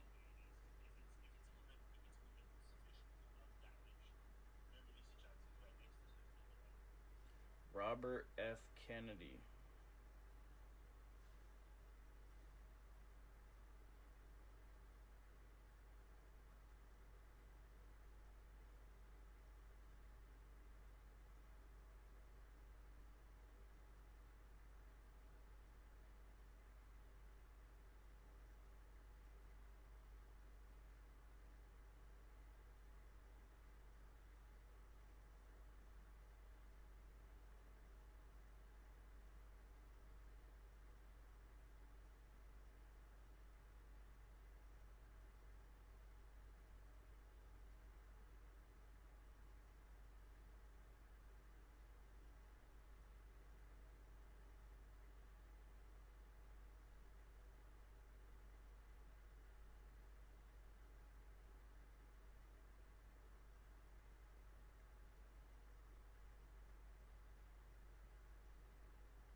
Dr. Kirkpatrick lost a lot of cred with many of us. Yeah, you could say that again. You could say that 100% times 100 times another 100. And he's an asshole for saying that intel is not spread on social media. It's complete bullshit. Or whatever the fuck he said. He said, not on social media. Whatever the fuck he was talking about. He's talking about some bullshit, fucking behavioral modification, psyops bullshit.